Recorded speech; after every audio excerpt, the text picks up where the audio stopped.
I think we're going live. Are we going live? Are we live? Are we live? We're live. Hello, Neverland. Everybody's favorite good guy, TYE. Superman. I guess you can't see that right now. The lamp off just for now, just because we want to keep it nice and, just keep it nice. Here's where I do the clicking around thing. Still catching for that. I'm sorry, guys. I'm just trying to make sure that everybody knows that I'm here and we're here and yada yada. Well, I was, music. Okay, do your thing. We got one person in here. Hello. Welcome. So now we're going to do that clicking around thing. Same thing that Ted does, really. Just, make sure we're live and put the link up. Same thing. I don't mean to be rude. I just have to do it because the reason I just said. So, I'll be right with you. Be right with you. Here we are. Okay. For those of us who don't have the notification all thingy, I'm just making sure that we're good to go. Might be buffering here for a bit. Not much I can do about that. So, provide the link. And kabam. That's what I'll put on it. Kabam. Kabam. We're live. Just like that. Okay, that's enough of that stuff. Cool. Just like that. Live. I'm going to stop clicking around. Okay, we're good. Hi. How are you? Pinky's up. Winky and clinky. Clinky, clinky. There we go. Everybody else can hear me? Can anybody hear me okay? Is the quality at least half decent? I know it's going to take a minute to buffer through because that's what YouTube does to me. So, that is some good shut the fuck up right there. All right. Oh, there's Blind. Hello, love and peace. Unimaginable happiness may befall everyone. It has been decreed. Yes. I like that. Words of a king, right? Keep it royal, keep it loyal. How you doing, Blind? How you doing, brother? Yep, nice and easy peasy. I told you guys I'd be here eventually. I kind of wanted to do it last night, but I just wasn't in the right mental frame. I wanted to, I don't want to overkill it. You know what I'm saying? I'm really glad we all love hanging out and stuff, but I just don't want to overdo it. You know what I mean? So, it's bad enough I'm going live now on a regular basis, I have my own feelings on it. It's weird, but hey, it's cool. At least it puts us all in the same spot at the same time. That's what it's all about, at least in my opinion anyway. Positivity. Positive. What's new there, Blind? Anything, any new updates and anything happening your side of the fence there, bud? See, I keep wanting to say you're New Orleans, right? Or Louisiana anyway. So hopefully... Oh, I see. Okay, excuse me a sec. I gotta make sure Lisa's all fixed up here. Yeah, I got you. Coming through the headphones, okay? I could. That. Turn up your headphones like that. Just making sure the TV was turned down. Yep, I got Lisa over to my left as usual. You're right, my left. Watching her shows. So she might chime in, she might not. She's just trying to eat her supper and do her thing. So, Blind says, I'm good, brother. Just a little loop-de-loop for the beginning. Oh, really? Oh, the buffering? Are you talking about the buffering? Or are you talking about yourself? You dabbling into stuff there, brother? No, it's probably me. I do apologize about that. It's just YouTube being fucking stupid. That's all it is. I've shut down programs that I'm not using. I've been doing that at the start of these now, so this way it's not too bad, but eventually it'll hook on, I guess. I have watched some back just to see what the quality was. I hate fucking watching myself, man. I can't do it. It irons itself out after the first few minutes, so. Blind says, I realize I spelled peace wrong. It's okay. I read fluently. It's okay, man. I read typo. We're good. But yeah, I've been noticing that too, especially with the live streams. The buffering is fucking ridiculous. And I do apologize about that, but there's not a whole lot I can do. I've tried everything I could on my end. to the point where I'm bringing up Task Manager and I'm shutting down certain programs that are running in the background just because I'm not using them. So, I mean, hopefully that helps a little bit.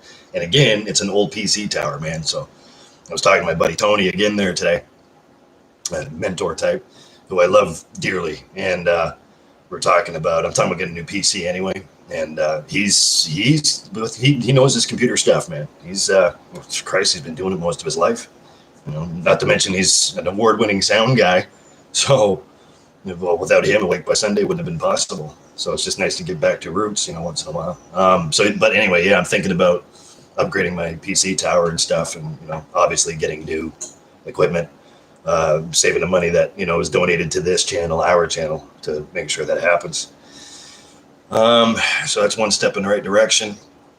But as far as the buffering goes, there's not much I can do on my end. I've done everything I could, as far as I know. I'm still looking into it. Like I'll search up some certain things just to make sure that the buffering doesn't happen too much. And I haven't really found more than what I've been doing. But I am on it. Hi, man. How you doing? Love you, brother. Hey, TYE. Love you, brother. Love you more.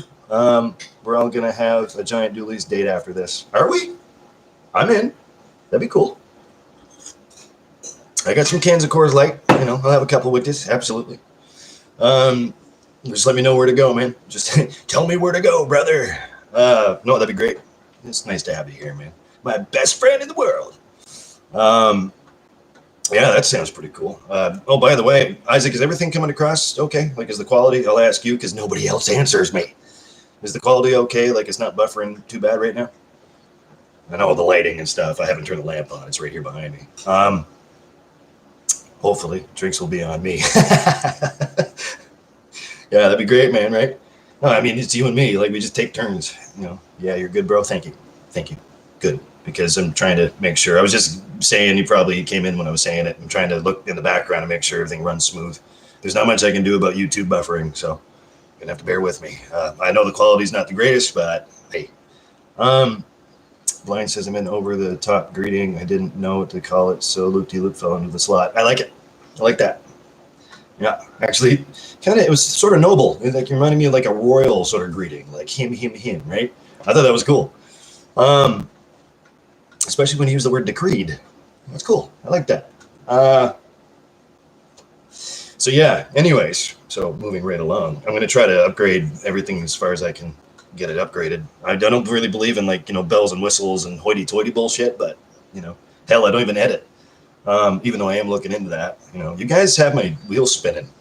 I was like, no, you really should. Well, okay. I mean, if you want me to. Blind says it's per everyone's device, so nobody can say I've got lower. It too works for me. Okay, good. As long as it works. You watch me on your phone, I'm assuming. So at least it's good enough for a phone. You know what I mean? And that's all that matters. As long as I'm clear and you guys can be seen too at the same time. Hey, there's Kevy. There he is. There you are. Hopefully you're safe there, Kev. Hopefully you're good. I'm just talking to Kev off camera. Yeah, so let me know what you guys are up to. That's what this is all about, man. Enough about me. I mean, I end up talking about myself. I mean, come on, man. Let me know what's going on. But that Dooley's thing, yeah, let me know where to go because I'm not too familiar with doing group chat stuff. I mean, Google Hangouts was one thing. If we can get us all in the same, right, mind blown. If we can get us all in the same room at the same time, that'd be sweet. That'd be fun. I'm totally game for that. Blind says, yes, on my phone, service, no internet or Wi-Fi for me. Oh, I see, okay. Yeah, fair enough. I mean, as long as it comes across good quality, especially on your cell, I mean, that's cool.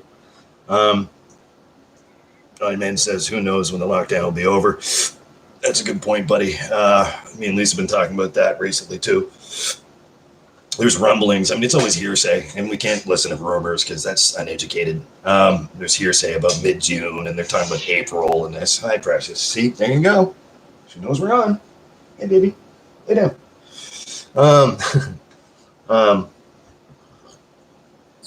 Yeah, who knows at this point? Nobody knows, even the delegation squad, that's what I like to call them, delegation squad. They don't even know.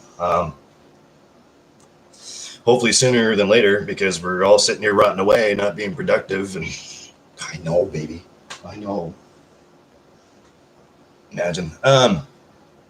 By the way, Lisa's here off to my left, so you can say hi, but she's watching her show. So, um, who's to say? I mean, hopefully in a few weeks' time. But I mean, you can't go right back out there back to work if this virus is still in the air, so to speak. And sorry, I didn't mean to use that as a term. You know, it all depends on our safety, man. You know, that's it. So hopefully, it's double-edged sword, though, isn't it? You know, like you want to keep yourself safe, but at the same time, you want to go back to work and make money, right? So, I mean, who's to say? Hopefully sooner than later. I can feel that it might be sooner than later. But again, I worry about my safety too at the same time, as well as my loved ones, like you guys, you know. Jesus. You just Phil Collins me. Yeah, in the air tonight, right? I didn't mean to. I didn't mean to put it like that. I didn't mean to use those words. It's context sensitive, okay? Yeah, right? Everything is context sensitive. Hopefully it's all relative. Oh, Lord. Oh, Lord. That's right. Blind says schools are closed until the middle of May. Just as of now, mandatory homeschooling in effect, 3rd week already. Yep. See, so, and that's what I was saying about safety. Like, I mean, it's one thing to go back into the world, you know, come back out of our little caves in the ground. But it's another thing to stay safe too out there, because you don't know how long that virus can last on surfaces, et cetera, et cetera. That's what I meant to say. I don't want to get into it. Not tonight. Not tonight. Trooper said it right. Not just Phil Collins alone, but Trooper also said we're here for a good time, not a long time. So let's have a good time. Yeah, so that's something else I'm worried about. But no, I'm glad you brought that up. It's one of those things, man. You know, you get right back into the thick of it. You know, especially where I work. We can't mention where you used to work. It's what, dear? Hello. You want to say hi to people? Yeah, she does. See. Yeah, you do. Hi, baby. You go over my lap if you want to. You come over here. Yeah? No? Grumpy cat eats your heart out. She gave me that little too shifty fucking New Yorker eye, man. She's looking at me going, oh, why me? Yeah. Go see mom. Atta girl. Atta girl. Still sweet as ever. Yeah, she's sweet, all right. Yeah. Nice gentle cat. Like, you think that she'd be like, you know, she is playful though, but it's not very often. What was I saying? So yeah, I mean, when we get back out there, hopefully, you know, just we're literally waiting for this virus to just die off. So you can go. However long that takes, that's the thing, right? I mean, I know I'm being Captain Obvious. I get that, but I mean, that is the thing. The thing is, that's the thing. So gotta be safe. Kev says it's horrible here on Interstate 10 east on the border of Texas and Louisiana. They exit everyone off the off-ramp except for 18-wheelers. Check everyone what they're doing, turning cars around. Yeah, that's what a mess. It's very real and disturbing. Yeah, no doubt. I can't imagine, because I'm sitting way up here, right? Way up to the right. No doubt they're doing the same thing up around here too. I mean, it's getting mandatory. You're right. And especially if that's your livelihood, Kev, like, you know, I mean, hopefully everything's going to be fine. It's okay. Kev was telling me off camera, the truck broke down. I'm like, no. Just everything's a mess. It's all a mess. Hopefully it gets, you know, figured out sooner than later. That's your bread money, buddy. You know, as long as you're, plus as long as it's worth it while you're out there, that type of thing. You know, I worry about you. I do. Kev's one of the main guys of this channel. He's always been one of the main supporters. You know, I'm still waiting for Flav to come in too. I messaged him just to make sure he knew. Yeah, that's tough. You know, my heart's with you, buddy. I couldn't imagine, you know, be real different. I mean, as long as you're shacked up and you're good to go for the night at least, and then you can figure out from there, just like you were saying to me, you know, you'll figure out from there where to go next. So literally. But no, I mean, as long as you're safe, it's a positive thing, man. As long as you're okay. That's all that matters to this fucking guy. So, cheers to Kevin. Blind says, Blind says, I was just adding, brother. That's all I know. I don't even play into it at all. Yeah, you know, and that's it. That's the thing. You know, no man knows. You know, it's just a guessing game. really, at this point. That's the thing. Just gonna close. That's the step in the right direction. One little virus goes around, like say influenza. I mean, it's like a tornado. It'll get worse as it gets out in the field, right? So just picks up steam, and as long as people are stupid, man, they're not staying home. They're still not. I mean, they're traveling in collective groups. It's going to get worse. I mean, we're going to peak out, and it's because of that people aren't practicing social distancing. I mean, that in itself sounds like a cliche, so it is a turnoff. I get that, and people naturally want to rebel against cliches. I know I do, but no, I'm staying home, staying smart, and actually listening for a change. Like, you really have to listen, because if it's going to peak, it's going to peak, and we're getting to that point. It's starting to, right, and hopefully it plateaus and then drops like a motherfucker. That's all we can hope for. But if people aren't practicing, let's say practicing intelligence, how about that? It's going to get worse, and it'll be worse, if this makes sense. It'll be worse than it's supposed to be that bad, if that makes sense. So it is preventable. I mean, it's not preventable as a whole, is what I'm saying. It's layers. It's just people being stupid. That's all. It's a piss off. It is. But anyways, trying to stay positive today. So, yeah. So the positive part of that is hopefully when it does get up, plateau, and then, hopefully on the downswing, they can find more things to control it, keep it under wraps as much as they can. This thing's got a life of its own, obviously. So prayers and luck. That's pretty much what the human race needs right now. So I'm stretching out as much love as I possibly can to everybody. And don't be surprised if you get a private message, just me checking in, because I'll literally say, I'm just checking in. Are you doing okay? A, it's good for a positive distraction. B, it's good to check in with people that I love and that love me, which is more than we could ask for, So hang in there, folks. Hang in there. Kev says estimate $3,500. Ouch. Oh, that's a chunk. Yeah. I'm sorry, man. I'm sorry that happened. Kev says Australia's next for a lockdown. Yeah. Those numbers are getting up there for sure. And, all that jazz. I've been watching the live maps. I put the link in the last video. It wasn't the one I was really trying to, convey, because there's one I found that I asked Lise. She was sitting right there. I couldn't find it again. It was a better updated live version of the map, and you could just hold your cursor over the red dot, and it'll show you the cases. Gets updated every 30 seconds. I think that one was. No wonder I can't find it again, because it was decent. I'll still look for it though. If I can find it, then I will put it below in any of these videos. If I do a vlog or if I go live, it's just nice to keep informed.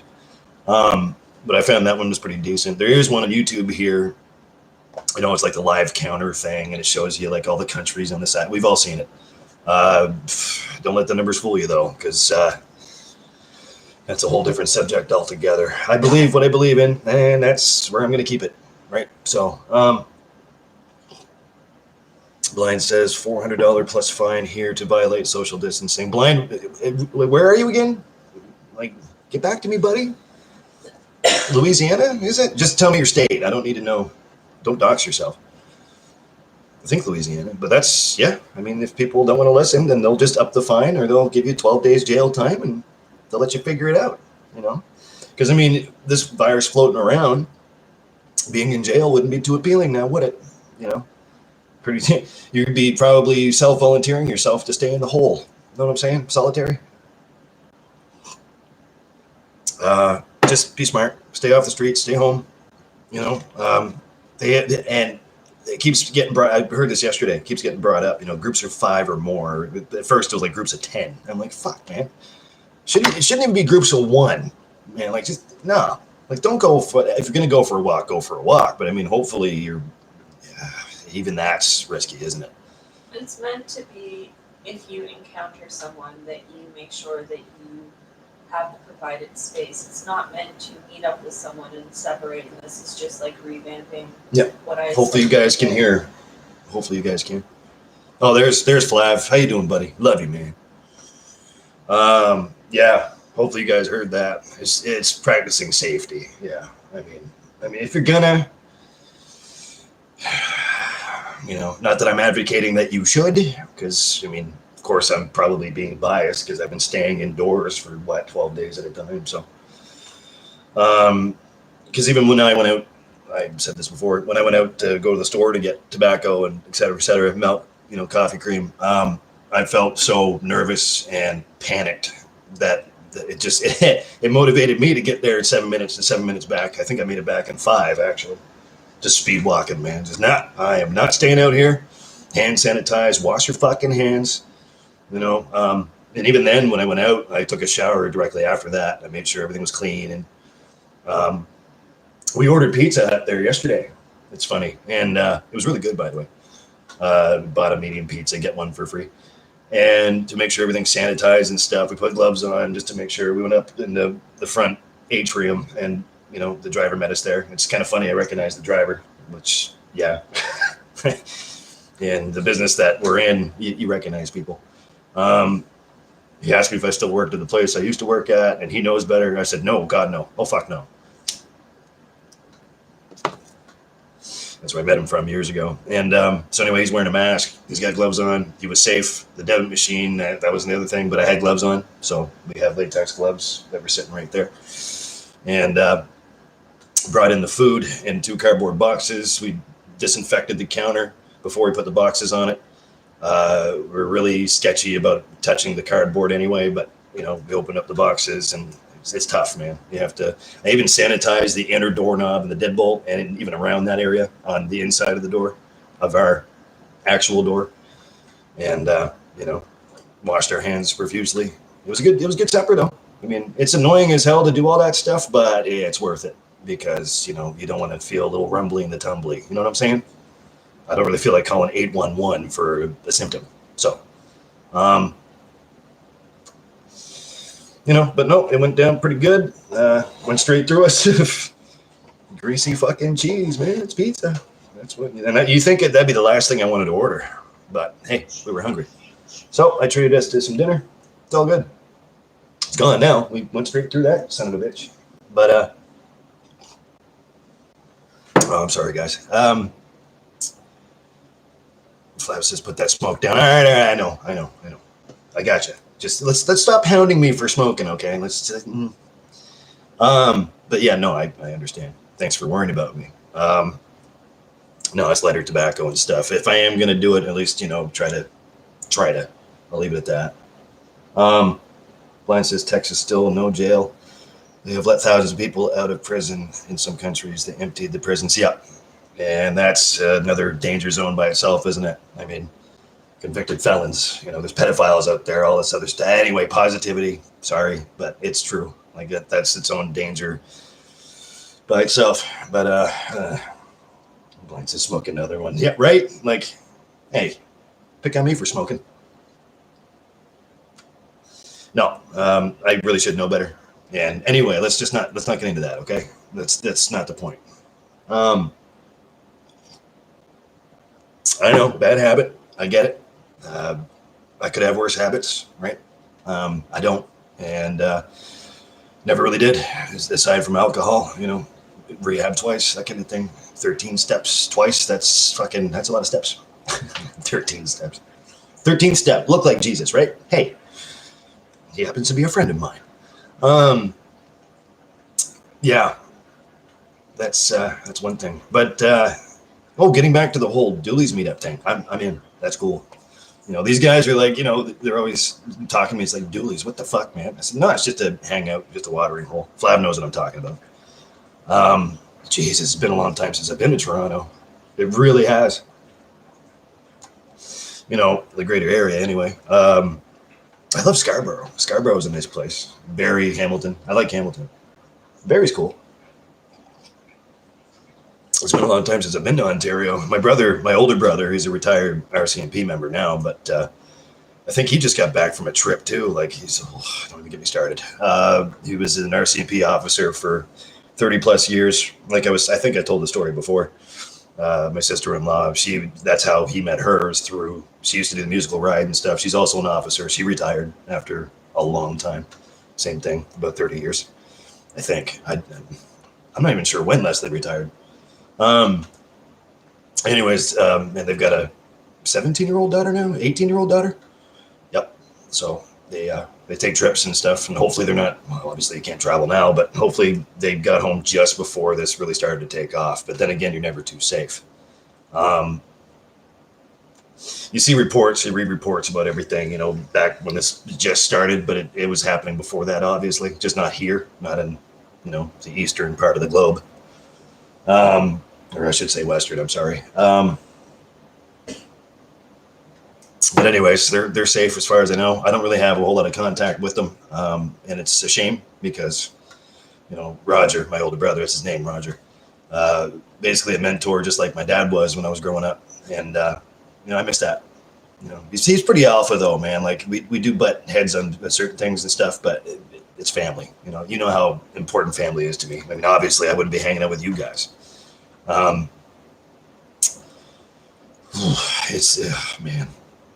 Oh, hey, Trav, what's up, buddy? My buddy Travis. How are you? Good to see you, my friend. Welcome. Travis, everybody Travis. He's good folk. He's good people. That guy right there, he's aces in my book. How are you, brother? It's good to talk to you yesterday, by the way. I really appreciated that. Appreciate you more. But no, you're a good dude, man. I always enjoyed talking with you, hanging out over the counter. You know what I mean? He's now we don't mention that place here because you can't, you know, litigation. They'll try to take me for everything I own anyway, which is nothing.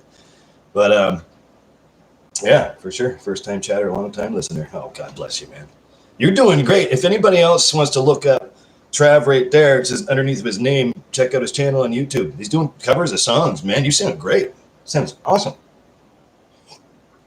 You know what I'm going to do, man?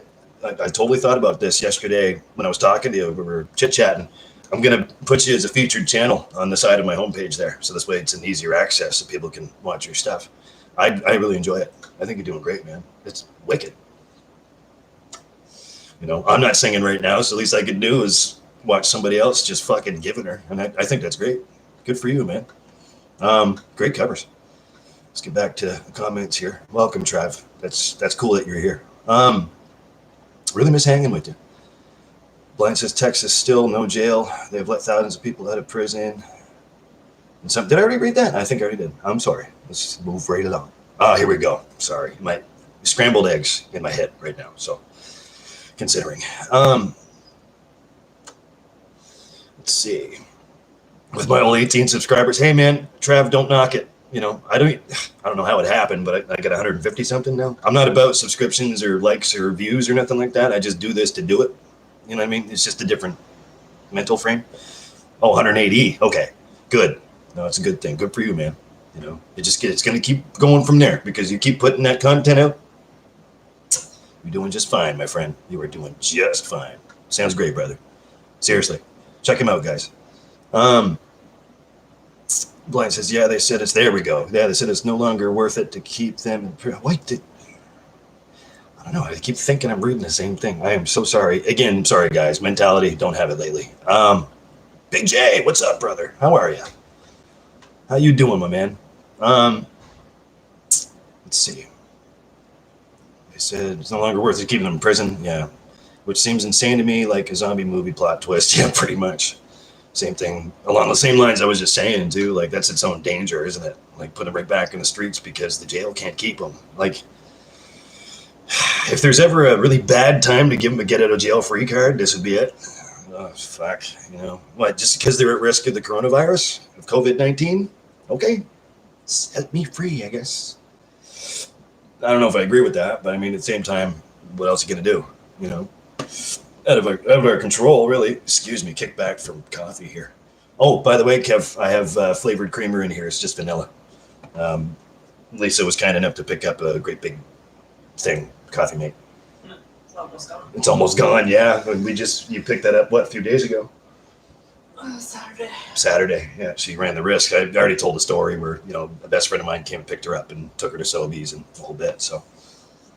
Yeah, it's almost gone. I might have to do a petrol run here coming up in a couple days then. I'm okay with that. Blind says, Ty, I'm honestly not being mean, but I'm very confused how you have giant feet. But you're not very tall or big. No, I'm really not. I'm probably about 5'7"-ish, 5'6.5", 5'7". Conflicting stories about that too. You're 5'9". 5'9"? No. Maybe. See, I never like measured how tall I was, really, to be honest with you. It's all a guess. Between 5'6" to 5'9", I guess, maybe. I'm 5'5", so. Yeah, and I'm about maybe that much taller than Lisa, so yeah, probably 5'7", 5'9". 5'8", 5'9". I don't know. I'm not one of the types that's like, yeah, I'm fucking awesome because I'm big. Fuck, man. It's unless I'm robbing a convenience store, and then you see those measuring tapes, but the stickers they put up, just to give you a rough idea, like it'll say right up to 6 feet. You know what I mean? Like, unless I have that right beside me, I don't give a fuck. Big feet, yep, size 13. That's right. I'm just overcompensating, Blind. That's all that is. Clearly. I mean, hello, fuck. Long microphone, and travel, get this. Long microphone cables, long hair, size 13 shoes. Clearly, I'm trying to cover something up. Right? I mean, I'm okay with that. I'm very confident. I'm a confident man that looks like a chick from behind. So, yeah, there you go. That's funny. Very confused. I have giant feet, but you're not very tall or big. I'm 6'2", 260. Wear size 10. Yours look like 14. No, they're 13s. 13s. That's funny, man. You're 6'2" and 260. I ain't fucking messing with you, then. And you only wear a size 10? Yeah, well, that's good, though. At least they don't look like fucking, cross-country skis. Because mine are like long, but they're really skinny. Feet are gross anyway, but yeah, it's weird. Like I've got long toes and all that stuff. So clearly I'm overcompensating. I'll say it again. You know what I mean? Hair flip. But I don't know. It's weird. And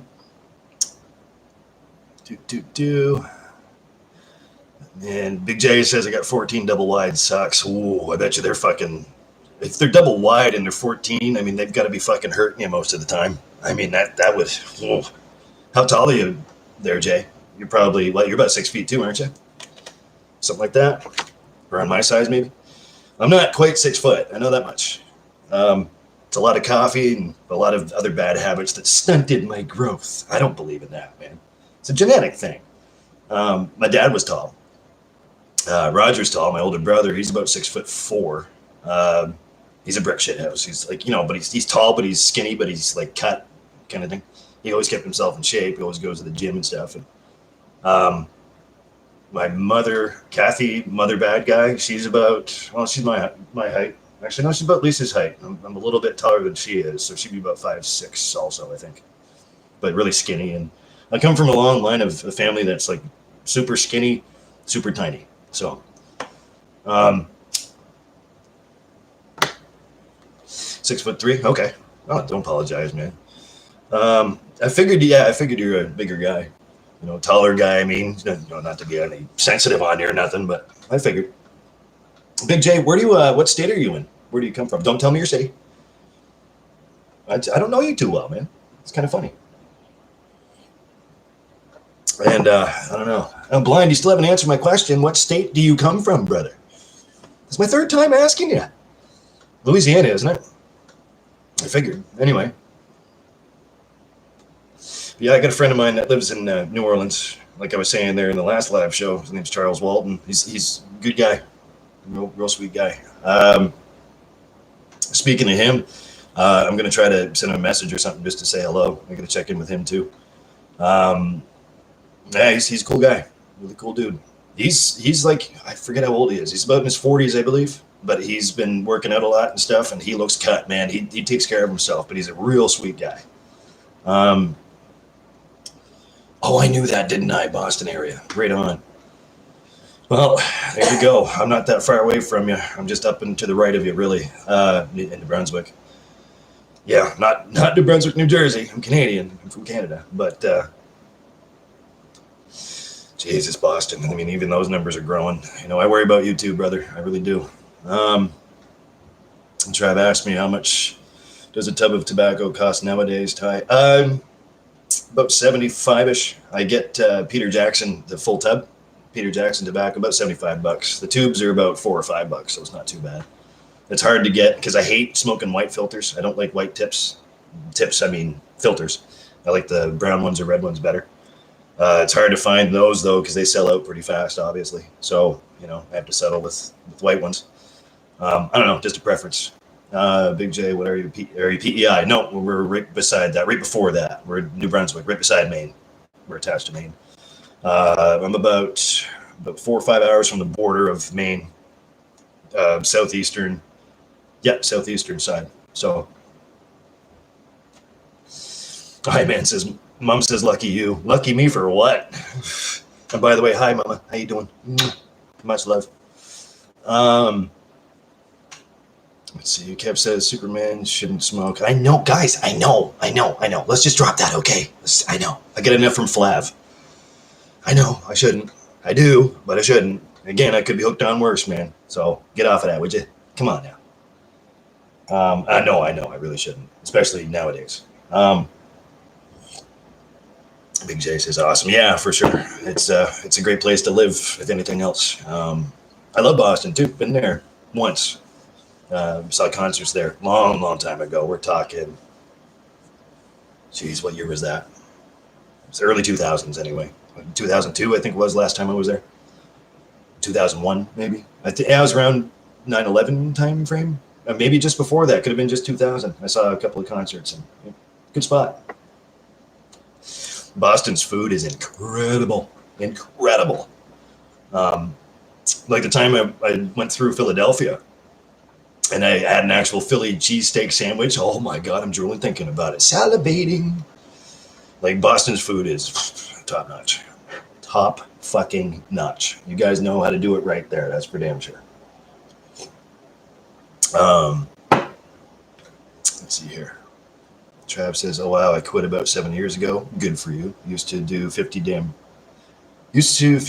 damn crooks. I'm not sure what you mean there. Oh, yeah. Okay, sorry. No, it took me a minute. I'm sorry. Scrambled eggs up here. I'm telling you. Brains all over the place. You can call it paranoia. They call it fear, I guess. I don't know. Just can't seem to find my focus lately. I don't know why. Yeah, for sure. The price just keeps going up and up. It does. It's ridiculous. I mean, for a carton of TaylorMades, for a carton of real smokes, I usually smoke Next Reds, or I suppose they're called Next Extras now. And a carton of those, say a Giant Tiger or even the SO up here, costs $130, 132 something. It's like, fuck, you only get 8 packs in that? 200 cigarettes, right? Well, this is like getting a carton. There's 200 tubes. And there you go. So cheaper option. And plus it's lighter tobacco than what I usually, I still buy the TaylorMades on occasion. It's just more of a treat now than it is, because I'll stick to this. So plus I find that when I'm rolling, there's not a whole lot of tobacco that goes in the tube. So it's not as, you know what I mean? So it's a little bit further stretched out and it's a little bit better for me, I find. So anyway, let's get off of smoking, man. Come on.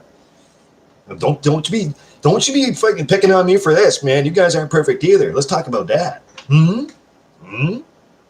No, seriously though. I'm trying to watch it. Let's see here. Travis says, I rolled when I smoked, best smoke roller in New Brunswick. Had my first roller when I was 13. Nice. I started smoking around then too. I'm 37 now. I'm not saying it to sound proud. Plus it's taken a toll on the throat. So for obvious reasons. Watching my pipes lately, it's just not, you know what I mean? I even talk with a rattle. It's just like I was saying the other day. It's like, Ty, you sound like a fucking Muppet. It's true. Yup. Right? I don't advocate it. I just do it. Do as I say, not as I do. Fuck. That's a whole different cliche for another time. Cost 50 for a tub. Yeah, I remember that too. I remember that back then. That was just a few years ago too, but it just spiked up. It's kind of like the cost of alcohol, for example. Say if you're sitting at a Dooley's, you know what I mean, and you order a pitcher of beer. I remember it was like $12 before, and now it's right back all the way up to $17. It's like, fuck, man. Even a case of beer.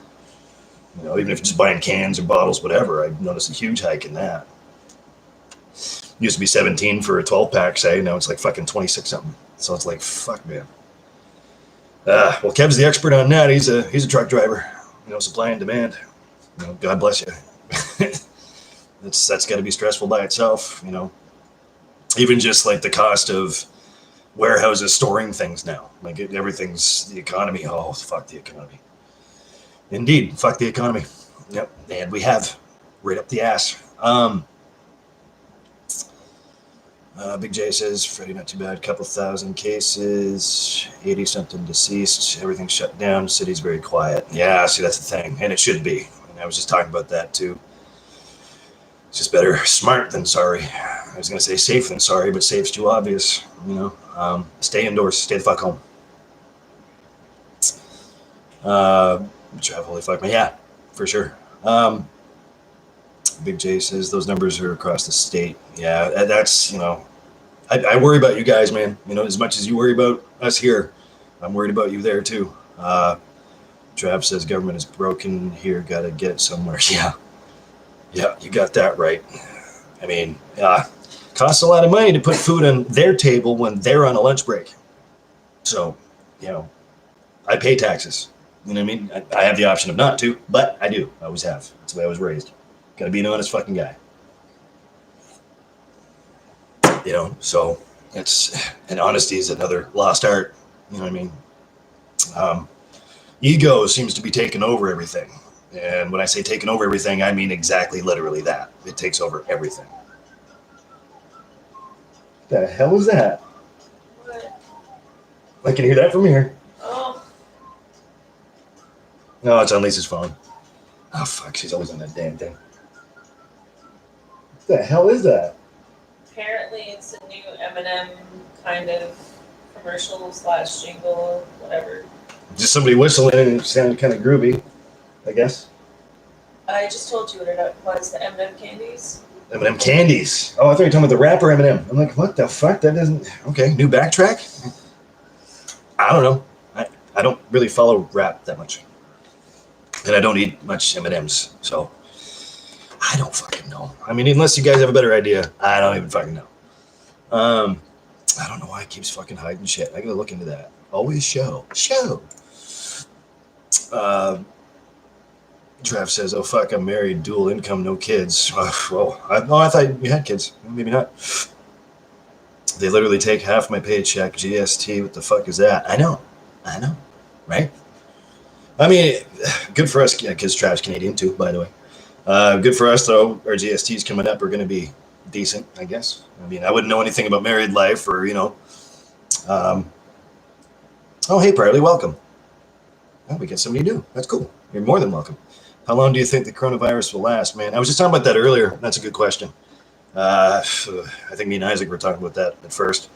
You know, the rumblings are, like I said, it's just hearsay. It's rumor. I don't like it. I don't like rumor at all.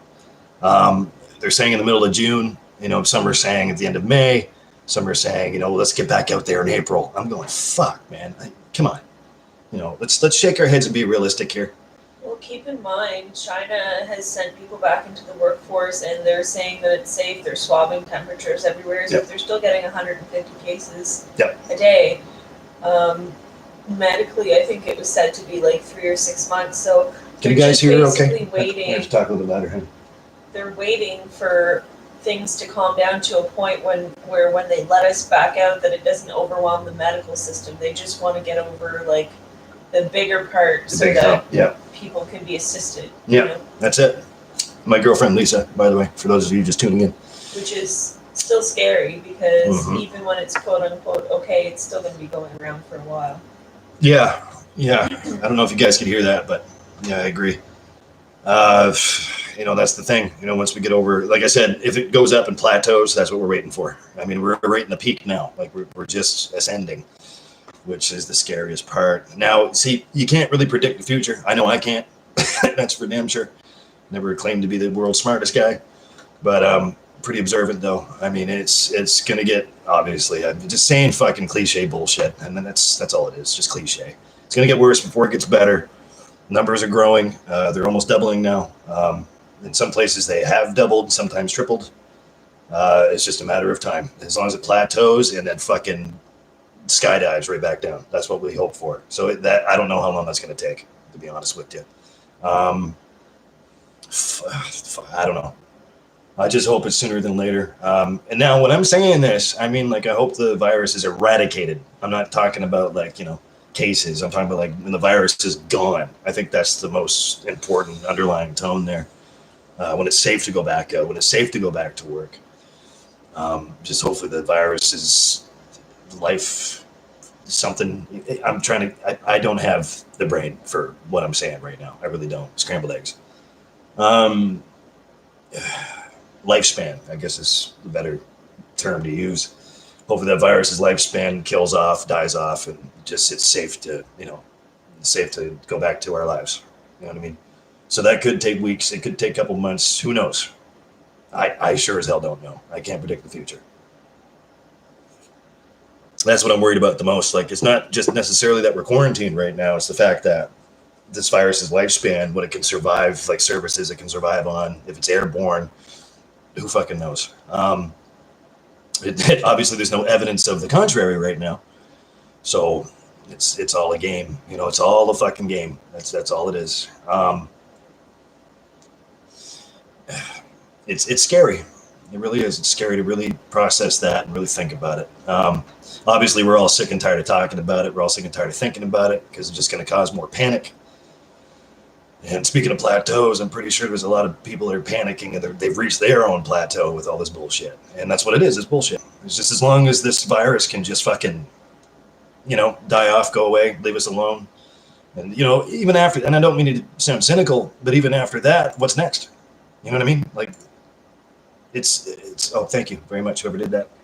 And that's the thing, I mean, what's next? What's the next super bug, quote unquote. I mean, I'm just paraphrasing, but that's it, that's all I can hope for, pray for right now, is that when they do call it, whoever they are that are going to call this, the experts saying, oh, no, it's safe, go ahead, go back to regular living, which that's going to be a mess in itself. Hopefully that the lifespan of the virus won't last that much longer and we can get back to normalcy, quote unquote. And for the love of God, literally, hopefully this whole experiences that we've had, in the last month or over a month for some of us, hopefully this will change us to be better people, that we have better mentality, that we, come together in a positive sort of sense. Now, I was talking to my buddy Tony about this too, not to out him, but, he was saying, and I do wholeheartedly agree, and this is the same thing I believe in, when we do go back out into our normal lives again, we're just going to, we can't forget about the value of what just happened. We have to take this into consideration because human nature, and it is human nature to forget about morality, forget about what you've just been through and go back to normalcy and then renumb yourself, if that makes sense.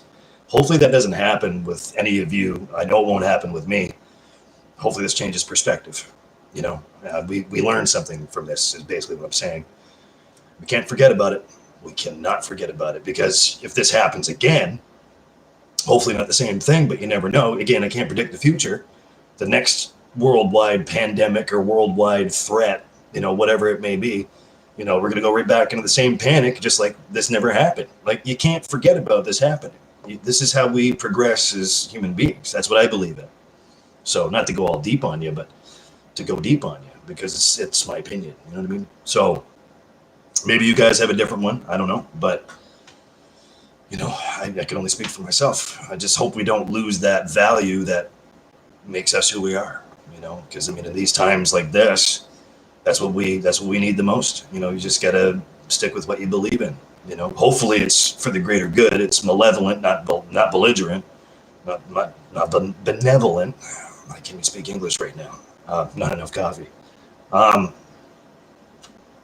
You don't lose sight of the positive. Don't lose sight of how much you really love to be around people that you do love, because again, it's human nature just to go right back into that numb comfort zone that you just become more ignorant again. Like, I will never let that happen. I'm promising you right now, straight up. I've always tried to progress further. Not in an ego way, just try to progress because it's the right thing to do. Hopefully we don't forget that. We don't forget the value. But anyways, I'm going to get back to what you guys are saying. That's what this is all about. So I'm just providing my 2 cents too. That's all. You can agree or disagree. I mean, it's up to you. You all have your own opinions, and I respect that. So, yeah, let's not lose sight. Let's not lose sight of what we are. Not necessarily who we are, but what we are. You know, and I'm afraid that that's going to be lost to the wayside again. It's scary. It's disappointing too. But trying to stay positive. So that's all we can do. You know, but can't predict the future. I just hope it goes away sooner than later, just like the rest of his. Fingers crossed. Right. God bless us all. Let's get back to this now. I forget where I left off. See, I get, and anyway. Let's see. Big J says virus should peak in the next couple of weeks, then start to calm down. Yeah, exactly. Same case scenario. Travis says, yeah, I can't trust China's state government. They only give you half the truth. Yeah, I mean, see, yeah, I agree with that. But see, the thing is, it's being filtered through our news system. If you pay attention to the European news, they don't really hide much. I mean, yeah, people are still paid off and all this other bullshit. That's a different discussion for another video. And I'm sure I'll be ranting about that at some point. European news, like, RN or whatever it's called. RT, excuse me. I've been watching that a little bit. They don't really stifle on much. They tell you exactly how it is because it's more free over there, opinions, I mean. So just don't believe everything you hear, especially in this side of the world. Don't believe everything you hear. Facts are facts, and do not spread misinformation. That's why I try to keep things to myself for the most part. But if there's something that you should have a heads up on, of course, I'll bring that up. But because, again, it's the right thing to do. We need that now more than anything else, information, because we live here, we're stuck in our own homes, and it's hard to get information from the outside. So just make sure that if, just a little pointer, just make sure that you're getting the right information. That's all I'm saying. You might have to do some footwork. You might have to go through and sift through like their puzzle pieces, but make sure you're doing it the right way, because disinfo is a pretty easy thing to find these days. It's part and parcel of what you personally believe yourself to be, what you're supposed to do next. It's a pretty sensitive subject. Just as long as you're getting the right information, that's all that matters. The truth is there. You might have to search to find it, but it's there. So Travis says, plus the problem is testing. They're only going by the number of tests that come back positive, which has only been a couple of weeks worth. Yep. Could be fucking hundreds of people with it and that don't know it. It's true. That's the other factor too. So don't believe the numbers. Absolutely, I agree with that for sure. It's scary. It's scary. You never know. That's it. No man knows, right? Big J says, I know someone who has been waiting 8 days for their results. And even the waiting period too. Yeah. I mean, thanks for bringing that up, Jay. I totally forgot about that factor of it. Even if you are tested, how long do you have to wait for the results to come back? And even then, you could be potentially infecting other people. And that's what I'm saying. Stay the fuck home. You know what I mean? Like, don't be a carrier and purposely go out just to whatever. Man, especially after you get tested, you would think you'd be smart enough to just stay home and wait for the results there. I mean, yeah, it's a long wait, but that's how these things grow, man. That's how it just keeps infecting other people that shouldn't be infected, Trav says that's what makes this one different. It's so sneaky. Yes. Yep. Big J says a lot of people have it with no symptoms. That's true. That is true. And that's the same thing. That's the same thing I'm saying. It's sad. It's so sad. It's just I can't even wrap my head around even that theory. Yeah, especially if you're waiting back for the results. But at least you're smart enough to get yourself tested if you feel that you do have symptoms, or even smart enough to be tested to begin with. Me and Lisa haven't been tested yet because we haven't gone out, which we seem to think that we're safe. You're not 100% safe at all. But if it gets to that point, I mean, like because we're paranoid people to begin with, and I hate to say that, but just to be honest with you, because I'll never lie to you. If it gets to that point, then yeah, if we see it fit, then definitely. We're smart though. We are intelligent people. We will take care of it. We're like go get them type of people. Like we're very intense on that. But if it comes down to that point, I mean, obviously, get it done. There's a lot of, and see, that's the other thing too. It happened to be side mentioned when I'm talking to people. It's like, you can't be stubborn when it comes down to the medical system. You can't no, I don't need to see a doctor. I'm fine. No, there's none of that. We're past that point. Stubbornness is one thing, but keeping people safe around you, not to mention just yourself, is another thing. So be sensible. You can't practice common sense, and that's what it is. That's what I believe in anyway. I don't know. I mean, I might be just talking fucking shit, but hey, it's realistic. Let's see here. Trav says, well, good thing it's not the 90s. We'd be doing this in a phone or early internet chat room. Yeah, for sure. Listen to that dial-up noise, fuck. Yeah, because I remember there was a chat site I used to go to back in the 90s. It was really cool. It was called Coffee Talk, and a certain chat room called Latte. Maybe that might have perked your ears up. It was really cool. And then you got Yahoo Chat, which that went downhill real fast, didn't it? I remember those days too. You just hop on like this DOS PC, right? And it's just like a green and black screen, but you type in and then you're like refreshing, waiting for them to get back to you. Yeah, the good old days. Internet connection, it's like, 56K. Now I got fiber op, you know what I mean? So it's like a huge difference. And it's amazing what short amount of time that took. The simple days, man. You're right. Very nostalgic, and I'm a product of the 90s myself, man. That was my favorite time period. I mean, now that I'm older, I'm looking back at a lot of the 80s stuff too, and I think that's pretty cool. But yeah, man, those are good days. I couldn't imagine doing this now, back then, because obviously it wouldn't be available. Just even talking on a microphone back then, pushing down at a microphone, talking into it, letting somebody else talk. Wow, that'd be a mess. These days, I find it hard enough to figure out how to do a group window video chat, because I don't know. I'm not privy with that, right? Because again, I'm old school, because I come from there. It's not that I'm, in my own little bubble, but I'm just saying maybe I am, Yeah, that'd be funny. That would be funny. And I'm sure there's programs out there that, make you take a step back and, just to really further appreciate the value of what you got now. And I'm all for it. So it's pretty decent, man. That's cool. Especially musically, recording, like all the analog stuff. And oh man, there's like all kinds of stuff from the 90s that were decent. Plug in and play, like just, reach straight into the board or whatever. Recording recording, watching much music in our case, or MTV for their cases, right? Watching much music and waiting for your song to come around so you can take your tape recorder and hit record on it just so you can capture the song on tape, cassette. Yeah, simpler days, man. Remember doing that with Michael Jackson's Earth Song. I love Earth Song, man. That's what first popped in my mind, or like, some dancey tune or something. Do I know where those cassettes are now? No, I have no fucking clue. Yeah, simpler times.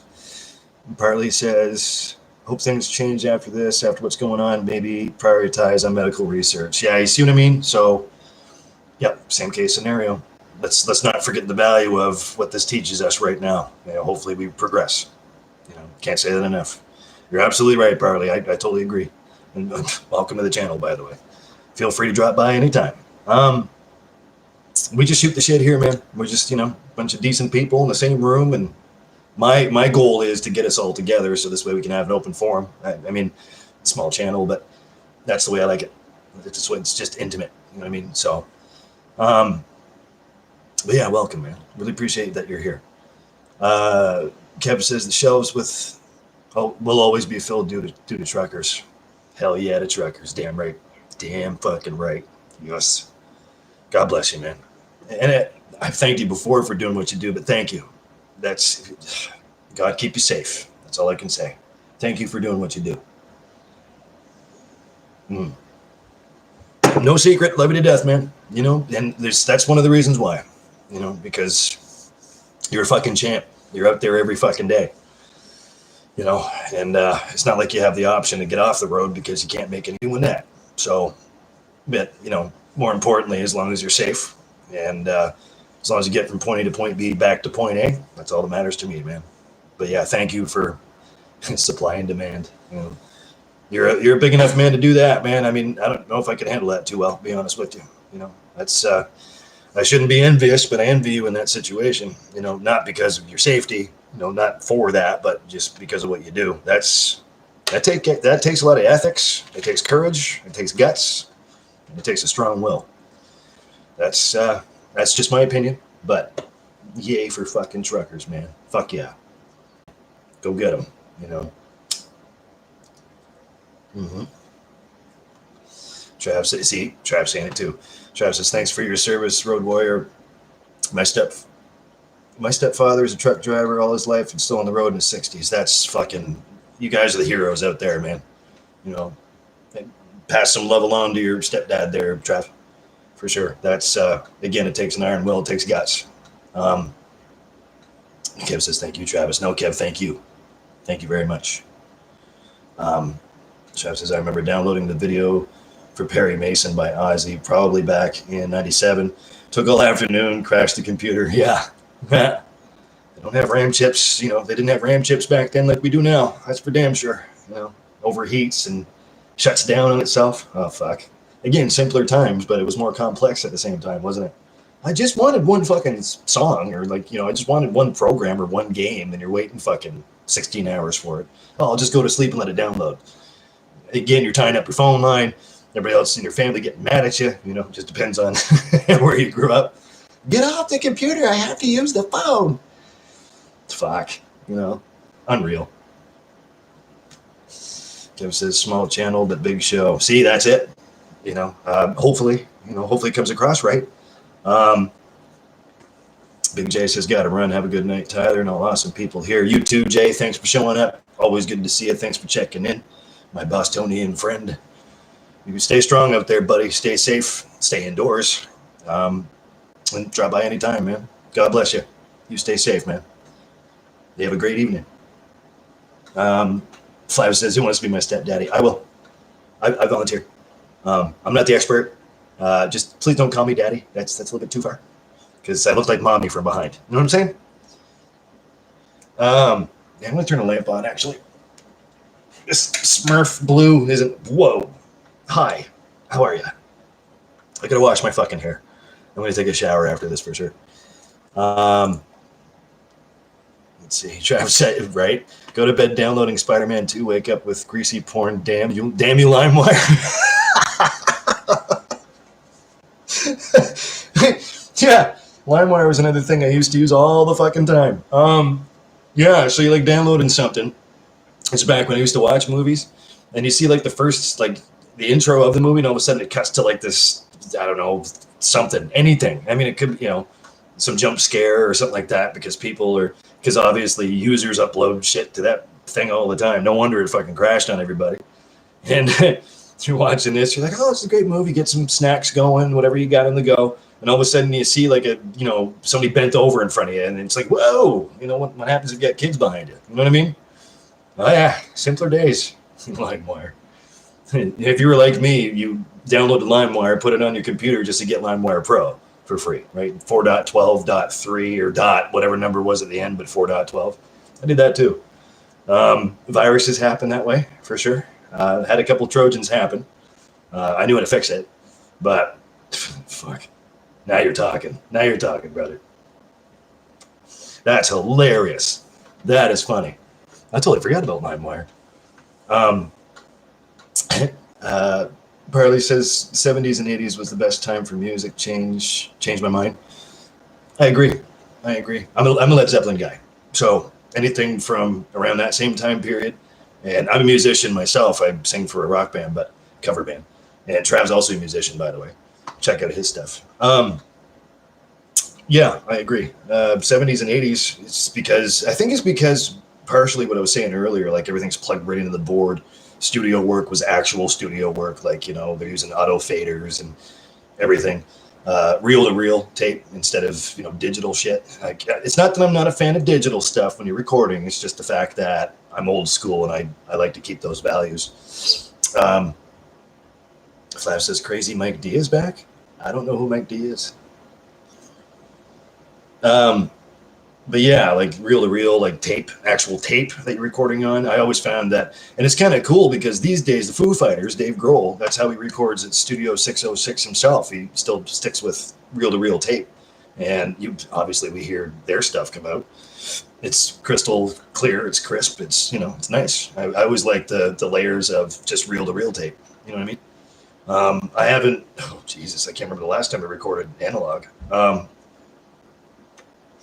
think the last time without using like computer networks or computer programs, oh fuck, that was back in the 90s, I think. Just, dabbling around with stuff, late 90s. But everything's all digital now. I don't believe in auto-tune. I never used it. I barely use reverb, maybe a little bit of chorus. Maybe a little bit of reverb, but I don't believe in doctoring up things too much. Because obviously I haven't released anything that was worth mainstream. I mean, things happen, but yeah, I mean, I was close once, real close. Ripped up a Sony contract. Stupid, but independent contractor, right? So not going to be told what to dress like, how to look, how to handle myself. Fuck that, down with the system. Travis says, of course, use them all. Frostwire, Imish, Kazaa. Oh, Kazaa, I forgot about that. It was like Bear Share or something stupid. I use Kazaa, just LimeWire Kazaa, really. Frostwire I've heard of. Yeah, it's funny, eh? Flab says, poor guy want to comment in his vids, but I don't know who Mike D is, man. It's the first I've heard of him. Trav says, yeah, he's got the board from Sound City when they were going to close the studio. Yep. Sound City soundtrack, man. The song Mantra, when him and Trent Reznor got together, man. Well, obviously, but the whole thing, that's amazing. Amazing. Even the stuff that Dave does by himself. He came up with this, it's called Play, right? Like he went all over the country looking at different musicians, like mostly children, which was wicked. But then he came up with his own song and like his own, I'm sure you've seen it. It's actually pretty cool because you'd see like three Davies in the same video or whatever. But that song itself that he wrote is just fucking, forget about it. There's a certain part in the middle of that song too that I love. I love the guitar breakdown to it. It sounds great. I found myself humming along like I could like write lyrics to it. And no, that's great. I mean, I love Dave. I mean, he's one of my top guys. If you guys will excuse me for a second, I have to go train the lizard. I have to go pee. It's a lot of coffee. I will be right back. Talk amongst yourselves just for 1 minute. Hold on. And yes, I'll wash my hands. Say hi, Lisa.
See, more coffee, not more coffee, more coffee. Sorry, guys. I'm going to get some more coffee, too, while I'm at it. I'll be right back. I'm not that far.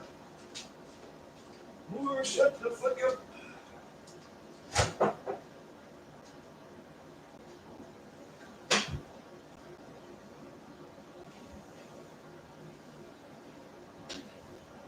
Just like that.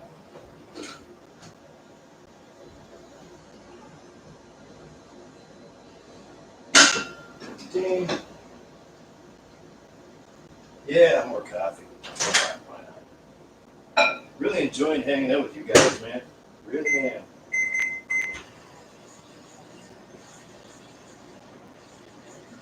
I'll be right with you momentarily.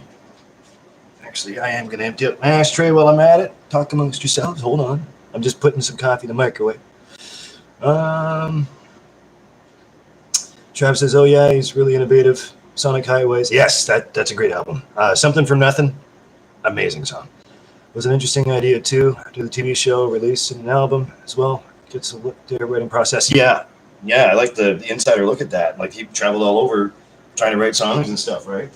And that's what he came up with for an album. I thought it was awesome. That is awesome. Some of Davy's best work, I think. Ever since I like the self-titled one too, Foo Fighters, but some of his best work, absolutely. That guy ages quite well, both musically and well, he looks pretty decent for his age. He's got the staying power, man. He's like the musician of musicians these days. I would say anyway. Sorry, I'm back. That soap's great for the hair, though. Oh, I touched my face, but it's okay. I washed my hands. Thanks for the likes again, guys. You don't need to do that. I don't do the likes thing around here. No, I appreciate it. That's 5 more likes, right? So Lisa's supposed to smack me twice now? For those of you that were here that remember. Ooh, hot. Hot. Yeah, I really enjoy Davy's work. Always have. Ever since day one, I've been a follower of Davy's for sure. Not so much the Nirvana days. Blind's the expert on Nirvana. But, I love Davy as a drummer too, especially when you filled in with Queens of the Stone Age on one of their albums. The song No One Knows is always a great song, and it's Davy's drumming. It's pretty cool stuff. He knows what he's doing, man. One day, and he's on the bucket list too. One day I'd love to meet Davy in person, because I think we'd hit it off, dreams, right? You never know, could happen. I have some videos on here on my channel that are private that nobody can see for obvious reasons. Because, well, he told me not to put them up. That me and Jeff Martin, the lead singer from the Tea Party, we hung out for a night. Lisa can vouch for it. She was there too. And we sang together. Did a pretty cool version of The Messenger for sure. And it was the second time me meeting Jeff Martin. And Stuart was there too. It was really cool. He remembered my name and everything. It's just, I won't get into it. But anyway, there's a few videos up on my YouTube that you guys can't see, that I can't release. But it's cool shit, And I always have this like moth to a flame thing when it comes down to celebrities. They're real people, man. I was a little starstruck when I met Jeff the first time, of course, because it's the fucking Tea Party. I grew up with the Tea Party, listening to them since I was like fucking, well, as long as I can remember. Always appreciated their tunes. Good old Canadian band right there. So that being said, anything's possible. I don't think Davy would come up this far, but then again, he broke his foot, jumping off stage. And then people from Cesena in Italy wanted to play a show, so he did. It's anything's possible. Anything's possible. It'd be nice to see the Foos at least one time. Bucket list for sure. I've got a long list, but that's one of them. Sorry, I'm blabbing. Travis says before Kurt died, he wanted to do Alone and Easy Target, but change the lyrics. Yes. Yep. I remember reading into that. Yeah. It is a tragedy that Kurt died, and I'm sure we can get into that. I'm not a huge fan of Nirvana, but I do respect and appreciate what they've put out. I have listened to them through time. And I'm not saying I hate them. I'm just saying they're not my go-to. But you got to start from somewhere, and I respect the hell out of that. I love Kurt's writing style. I do like that. Them as a band all together, they wrote everything, and it came across. Obviously, they hit it big, and good for them. And I know Kurt was against going that big, and that's another discussion for another time. But I hate when that happens. Here we go. Travis said, fuck, that's awesome. I met Chad Kroger after Silver Side Up. I wonder how that turned out. Not a big Nickelback fan, but that's cool that you met him. There's a good friend of mine, Doug Gibbon, the guy that sings for Southbound Sinners now, our sister band. Best friends of ours, obviously.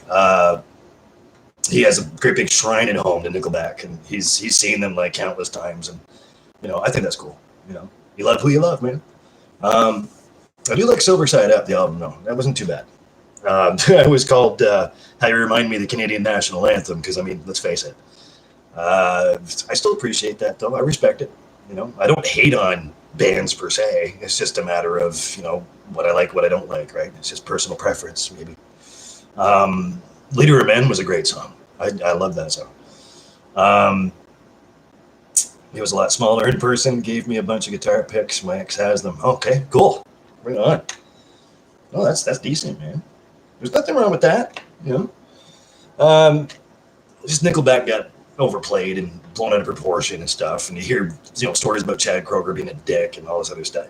It's just hearsay, unless, just like you, unless you have a personal experience with the guy and you know that he's nice and he's cordial. There's nothing wrong with that, man. I like hearing that stuff. Jeff Martin himself, he's a sweetheart.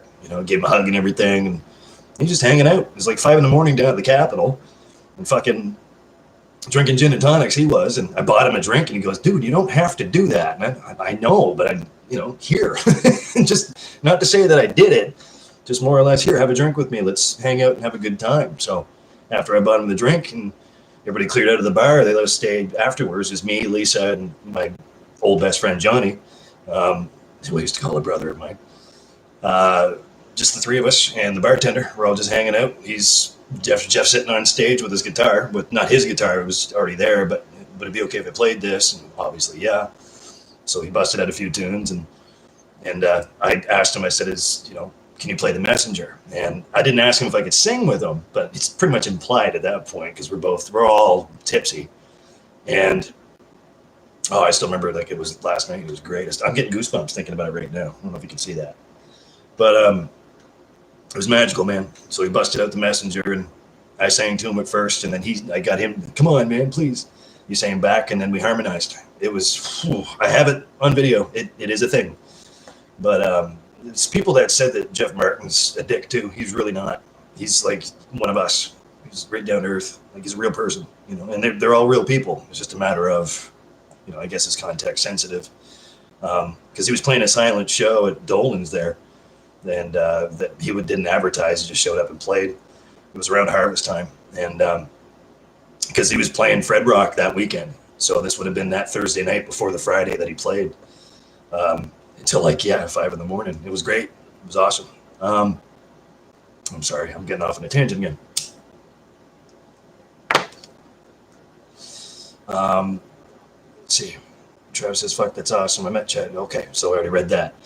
Blind says, hey, I'm back. I got a call from a dear friend. Oh, right on, man. No, that's cool. Hopefully everybody's doing okay on your end. Don't apologize for that. It's cool. I'm still sitting here.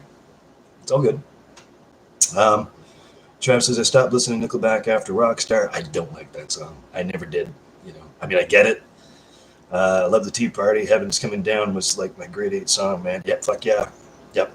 I've always loved Splendor Solace, their very first one when it came out, like The River, The Raven. There's so many on there that I love. Winter Solstice, the instrumental. If you haven't heard it, if you haven't even actually listened to Splendor Solace, listen to that back to front to back. It's just, it's magic. Temptation, that was off, I think, the second album. I have the greatest hits there too. That's pretty cool. They put all the really cool stuff on there. There was another song I'm trying to think of, a Splendor Solace, that I really liked. Track 4 or track 6. It's really bluesy. 13 Apostles Knocking at My Door. I can't remember the name of the song, but it's really cool. I really like it. Temptation was a shit. You're damn right. I'm sorry. That sounds like an amazing experience. It really was. It really was. Oh, The Bazaar. That's a good song too. I'm really surprised they have that back on the radio again. There was controversy around that song. I mean, for obvious reasons, lyrical content, but I love that song. I'm trying to think of what other songs, but Nickelback too, like Leader of Men. How You Remind Me was it was all right. Photograph. If I hear that one more time, I'm gonna scratch my fucking eyeballs out.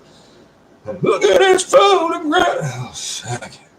Still remember a YouTube parody that somebody did, man. It was funny as fuck. Oh man, I'd love to hear that again. What was the other one? Way Too Damn Good. That's a good one. I don't mind that one. There's a few songs here and there, so I don't really bag on them. I just have to give them a shot. Blind says, I miss what you said, Ty, but what's in the gas can on stage? Is it a prop? Gas can on stage. Oh, high octane, motherfucker. That's it's not a prop. There's we only used it twice. The second time we did for Robichaux, our dear friend, our old bass player that passed away, a best friend of mine. High octane motherfucker. It was mostly rum, which I can't drink because it turns me into this guy. And but fuck it, you know what I mean? Rum and Coke for the most part. The first time I think it was whiskey. I don't remember what type of whiskey it was. Oh no, it was Golden Wedding because that's what Byers, my other best friend, my drummer, drinks all the time. Either that or Wiser's. No, sorry, it was Wiser's in the gas can the first time. It's not a prop, man. Well, I mean, it's a prop. It's a gimmick. But, you know, ask Dougie, man, for sure. Dougie, actually, I think it's Tony's idea to begin with, back when he used to manage us full time. And he goes, dude, let's do it. Let's do this. Let's do it up. So we, fuck yeah. So we pass around the gas can. Where'd you find that? Was it a picture that you saw? Or? Because I don't remember that being in a video, unless I have it here privately. Yeah, it's crazy. We only did that twice. The first time we did it, it was sweet. And Robichaux was playing with us at the time, so I missed that guy like a motherfucker. That's the shirt that he cut for me. It's one of my shirts that he goes, no, here, brother. I was wearing it at the time, too. I just peeled it off. He goes, here, look. And he takes a pair of scissors and cuts off the sleeves. That's the way he always wore his shit, right? Cheers to Robichaux. I miss him every day. Yeah, he was quite the boy, man. Still is. So I talked to his widow. I talked to his ex there all the time, Melissa. She's a really dear friend of mine, too, obviously. The kids are doing fine. So, yep, I'll try to stay close. I'll click on show again there. Blind says, I don't know if you guys have heard Rembrandt Pussy Horse by Butthole Surfers. It sounds familiar. Never really dabbled into Butthole Surfers that much. The song Pepper's great. I just heard that while you were here when I heard it. But I was getting crazy distortion like that when I was on a phone call. Oh, really? Like the phone connection itself, it was kind of... Yeah, I've noticed that too. It depends on who you're talking to, I guess. Because when I'm on the phone, I use just cordless, what are these? VTech jobbies. I have 4 of them in the apartment. And sometimes, yeah, there's a lot of static or something on the end. Couldn't imagine what it'd be like with a cell phone. I don't own a cell phone. I don't believe in them. Trav says, so other than Tea Party, what was your favorite concert? Oh, shit. I've seen so many, man. Def Leppard was cool. I was really young when Loverboy was here in the Aiken Center. That was loud as hell.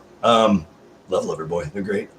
Bryan Adams was another good one. I missed Collective Soul by this much. I wanted to catch that. I love Collective Soul. Bryan Adams was great live. I don't knock Bryan Adams at all. But again, if I hear Summer 69 one more time, I'm going to claw my eyeballs out. 90s Bryan Adams for me was more decent. Everything I Do is a great song. Even the movie was awesome that it was written for. Robin Hood, Prince of Thieves, Kevin Costner. One of my very first slow dances with a chick, so obviously it has some nostalgic value. Please Forgive Me is a great song. Have You Ever Loved a Woman? I like Bryan Adams. Another concert I caught. I've caught so many. Even played at a few. Used to open up for big acts and stuff, which I won't get into because that just makes me a fathead. I was back then, not so much now. The band Cracker back in the 90s. Not the Kid Rock Cracker guy. No. They came up with a song called Low. That was a good memory for me, for sure. Jesus, I've seen so many. I'm very lucky to have seen a lot. Because if we're not playing somewhere down the street, we'd, in between shows, like we'd make it a point, whatever city we're in, to go check out something, That's the thing. I was just saying for opener bands, or mostly cover bands growing up. Very rarely did I ever come up with any originals. I can only think of a couple of times on one hand that I ever played on stage, doing our own originals. Depends on what act I guess I was in. I've got dear friends that still do it. It's amazing. No, just doing a lot of opener spots back then, and we had a chance to really be around a lot of artists, and didn't meet a whole lot of them. I mean, more wrestlers than anything else. I'm huge into wrestling too, but just for the business aspect of it,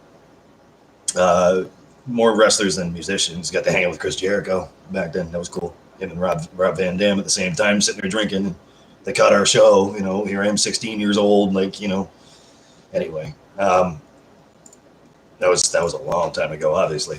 What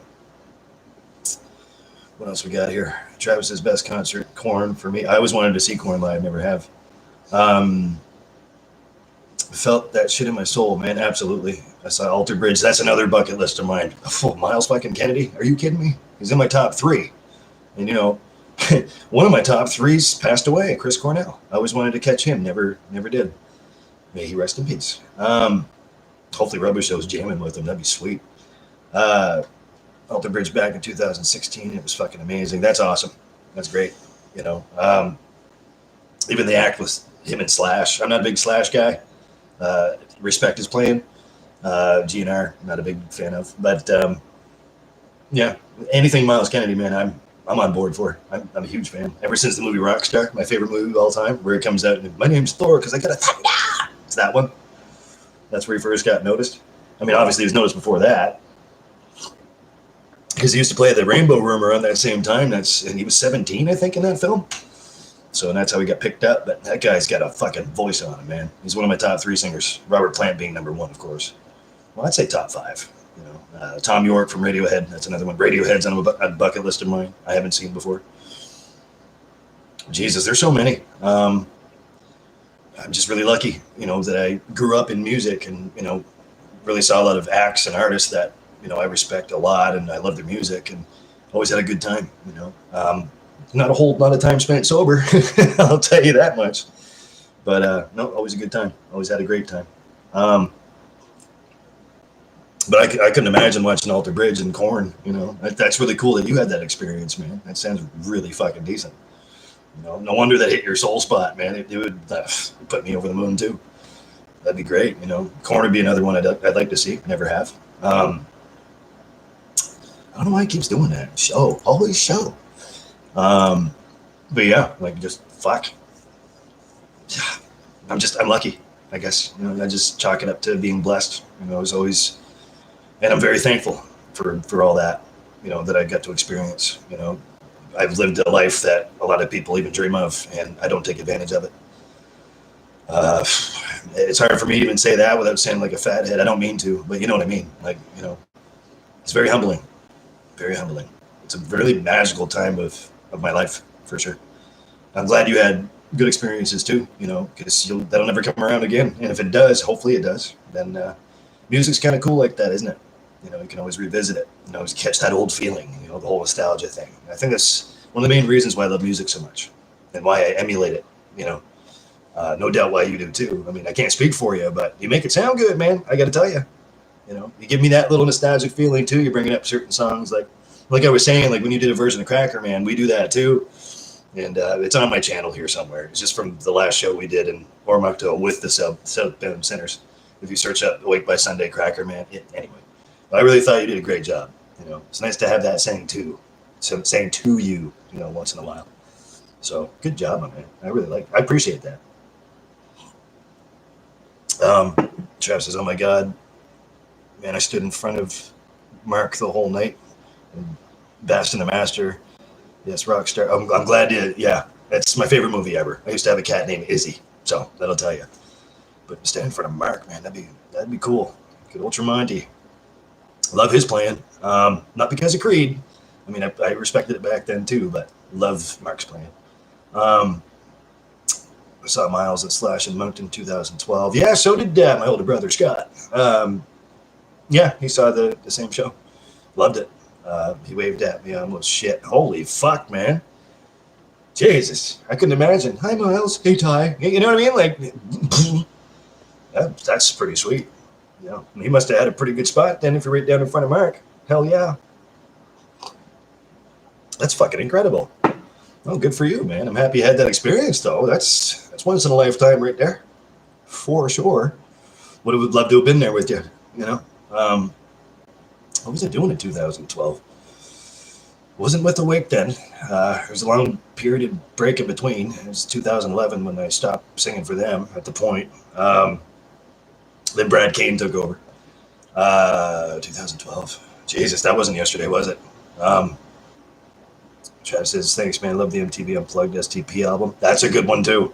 Stone Temple Pilots. Never saw them. Always wanted to. Front row. Front row, my man. Always front row, yes. Yeah, I like that. I still remember them doing a version of Sex Type Thing, and then Weiland says in the middle of it, hey, how's your steak? I don't know. It always sticks out in my mind. And he's in his rocking chair. And I love that show. Alice in Chains, their MTV Unplugged. I have that on DVD, and I have it downloaded on my external. That's a great show. That's what Lane starts to sing Sledge Factory, and he fucks up. And he goes, fuck. You know, Jerry pipes in and says, it's been a long time. He says something along the lines of, not verbatim, but, it's been a long time. We're allowed that, or we're allowed one of those. That's a good DVD too. I'm surprised they didn't throw Man in the Box in there. I like the version of Rooster and Down the Hole and all the good stuff. That's another band too. May Lane rest in peace. He was definitely my favorite singer for them. This new guy, he's not too bad. I've caught him a couple times. Not live, but I've caught him in recording a couple of times, and his version of Rooster is pretty decent. Are they still playing right now, Alice in Chains? I'm not even sure. I mean, I know Jerry's got a side project on the go, or does he, or doesn't he? I haven't followed. I mean, I've always been a huge fan. I just haven't followed anything recently from Alice in Chains in the last few years. We do Rooster, we do Man in the Box, we do We Die Young. Again, I'm just putting myself over. But anyway, if you want to see it, it's right here. Like I said, the last show we did was in Gagetown, at the Lions Club there. So it's there. There's a few videos if you want to see it. Yeah, so it speaks for itself. Always a fun time. But no, I haven't really caught up with any information on Alice in Chains in the last recent years. I hope they're still doing shows and stuff, or even whatever Jerry's doing. I'm not even sure. The last time I heard about that, he was still writing stuff. But I know they came up with some stuff recently, like the song Stone, and they recently just came out with one last year, I think it was. I forget what it's called, but I have it here somewhere. It's on my MP3 player, too. My portable little Sony Walkman flash drive, Told you I'm old school. Trav says it's a shame they stopped doing unplugged shows. Yeah, they stopped doing unplugged shows and puts movies on the fucking channel. The M doesn't stand for movie television. I know, they changed formats, and it's a damn shame when they do that because money's involved, and they got to follow the money. It's, oh fuck, it's all ruined now. Because I mean, again, this is what makes us obviously miss the old school days, like back in the '90s. That was a good time to be alive. Great time for music, in my opinion. Excuse me, like alternative rock, grunge. Obviously. Blind, you can pipe in any time here, man. You're the aficionado on that sort of stuff too. But yeah, it was great. Excuse me, holy coffee! Great magical time for even pop stuff back in the '90s. I brought this up in the last one, I'm sure. All kinds of different artists, man. All kinds of different types of music, but it was all nostalgic. It all had that pretty sound to it, if that makes any sense. Oh, my battery's going low again, dear. Yeah, they're getting worse and worse, aren't they? After this is all fucking said and done, this whole COVID thing, I'm gonna buy another set of batteries. That recharger's fine. See, that happens to me too. You drop batteries. Dropping batteries. Dropping battery acid. See what I did there? Never touched a hard drug in my life, and I'm not about to start now. Let's see here. Where are we at? Oh yeah, still. Travis says, "Oh yeah, still going. Had an album last year. Yeah, like I was saying, I didn't know if they were still touring or not, but I hope they are, because that newer stuff's pretty cool. The song Stone's great. I want to say Stone. I think that's a good one. But the most recent one I really like too. It's pretty off the wall. I'm not a big fan of like off time rhythms, but that's Alice in Chains, man. That's what they're based on. I just like a simple rhythm, I'm not saying like 4/4 like AC/DC shit. I'm just saying like, something that's easy to tap your foot to. There's so many things, when it comes down to music from that time frame, like the original time frame, and Lane was still singing for them. Soundgarden, Audio Slave's great. I mean, let's fucking Tom fucking Morello. What are you gonna do? You know what I mean? Bring Zach back, put Rage back together. You know what I'm saying? Wake Up's a great song. Bulls on Parade, all the good stuff. We could spend hours talking about this shit. I'm not going to do that. But, that's what I was saying right back to it. I'm gonna let take two. Caffeine. How you doing? Hair flip to caffeine. That's why I'm a Led Zeppelin guy. I'm just trying to keep things simple. Speaking of off timing stuff, that was the best thing I ever heard growing up. It's my dad's fault. May dad rest in peace. He died when I was 11. But he introduced me to Zeppelin when I was like 3, 4-ish. He'd just crank it. He put on 1, 2, 3, 4. I've heard Coda from back then. Coda's pretty obscure. I love it though. Jesus, Deep Purple, White Snake. Well, Deep Purple / White Snake. Just trying to think of what else. Cream was great. Still is. I'm just trying to think back then who we used to listen to on a constant basis. Jesus, like wide range, like Mamas and the Papas, Beach Boys for sure. I know it sounds funny, but good music. Michael Jackson family. All kinds of stuff. I grew up with all kinds of secular music around me.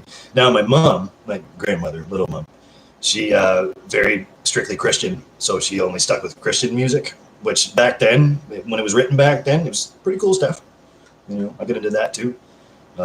She even bought vinyls herself. I never talked about that before. She bought vinyls herself just to stick it to dad, because dad always liked to play like actual albums, like secular albums that we grew up with. But mom used to like to stick that in there too. It's like, can we play this one tonight when we're listening? Can we listen to this while we're eating dinner tonight? And, dad's like, yeah, but yeah, it was cool. I was very lucky that way.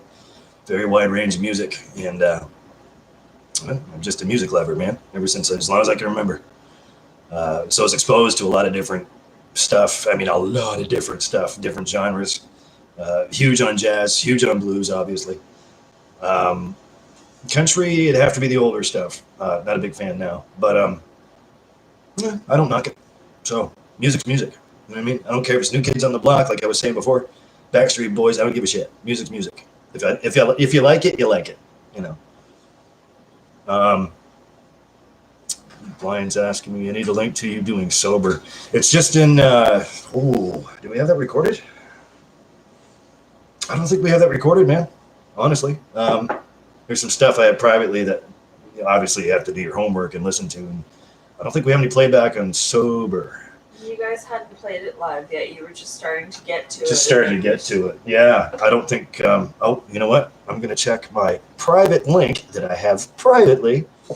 Let me check the recording website here. Hold on.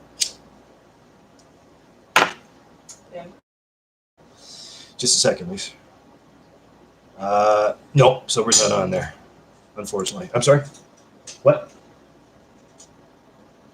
I'll tell you later. Okay. Nope, sober's not there. We have it recorded somewhere. I know that much. Yeah, but that one was rough. Mm-hmm. That's why we don't share that publicly. It's rough shit, man. Like, I mean, I have some stuff here if you guys are interested enough to hear it. I mean, Trav, I can send some stuff to you if you want, but it's better that you hang out with us anyway. So screw it, And Blind, I don't have a contact for you, so I guess that'd be tough. So no, I don't think I have any good copies of us doing Tool. I wish I did. I really wish I did. I'd play it in the background right now, but no, I have. We have a lot of other recordings that we're still working on and stuff that are really rough, but you get the idea. I'm trying to think what else that we might have that you guys would appreciate. We do a lot of. We don't do top 40 covers per se. Like we do some same songs from similar artists. Maybe we're just a 90s tribute band, right? But it's not like, what are you doing over there? We don't do any Nirvana, unfortunately, but that's fine. We do a lot of Collective Soul, Alice in Chains. We do some Pearl Jam. We're known for the big wreck covers. That's pretty much a tag for the band. We do something I call the triple threat. Well, actually, it's quadruple threat now because we added the oaf in there. That's a tough one to pull off. What are you doing? Scratching a record?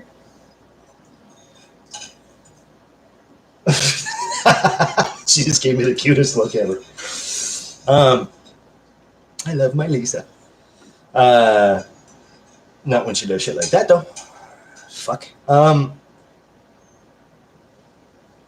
the triple threat. It used to be a triple threat. We played. It's not a medley. We smashed all the whole songs together. We used to do that song by Big Rack, Blown Wide Open, and Ladylike, which I love doing that. We love our. What are you doing?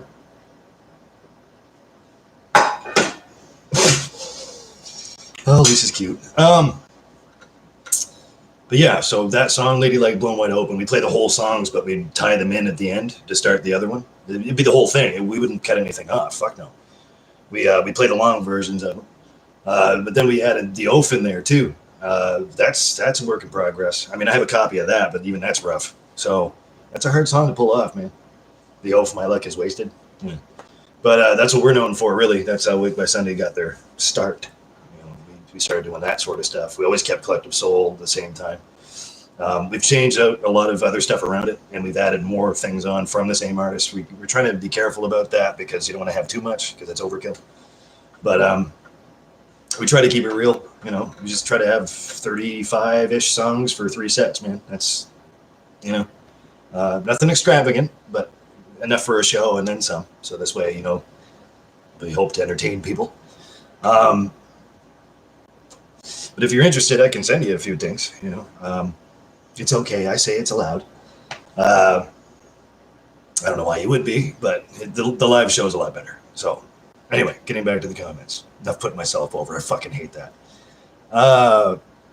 Travis says, video killed the radio star, internet killed MTV. You fucking right. You damn right. It's funny, in that music video for Video Killed the Radio Star, you can see the camera. The tinfoil little peak in the middle. And when it's spinning, well, it's spinning around, but once it spins around in some of those mirrors, you can see the camera where they're recording it from. That's funny. Isn't that the first? Yeah, it was the first music video that was released. That's funny.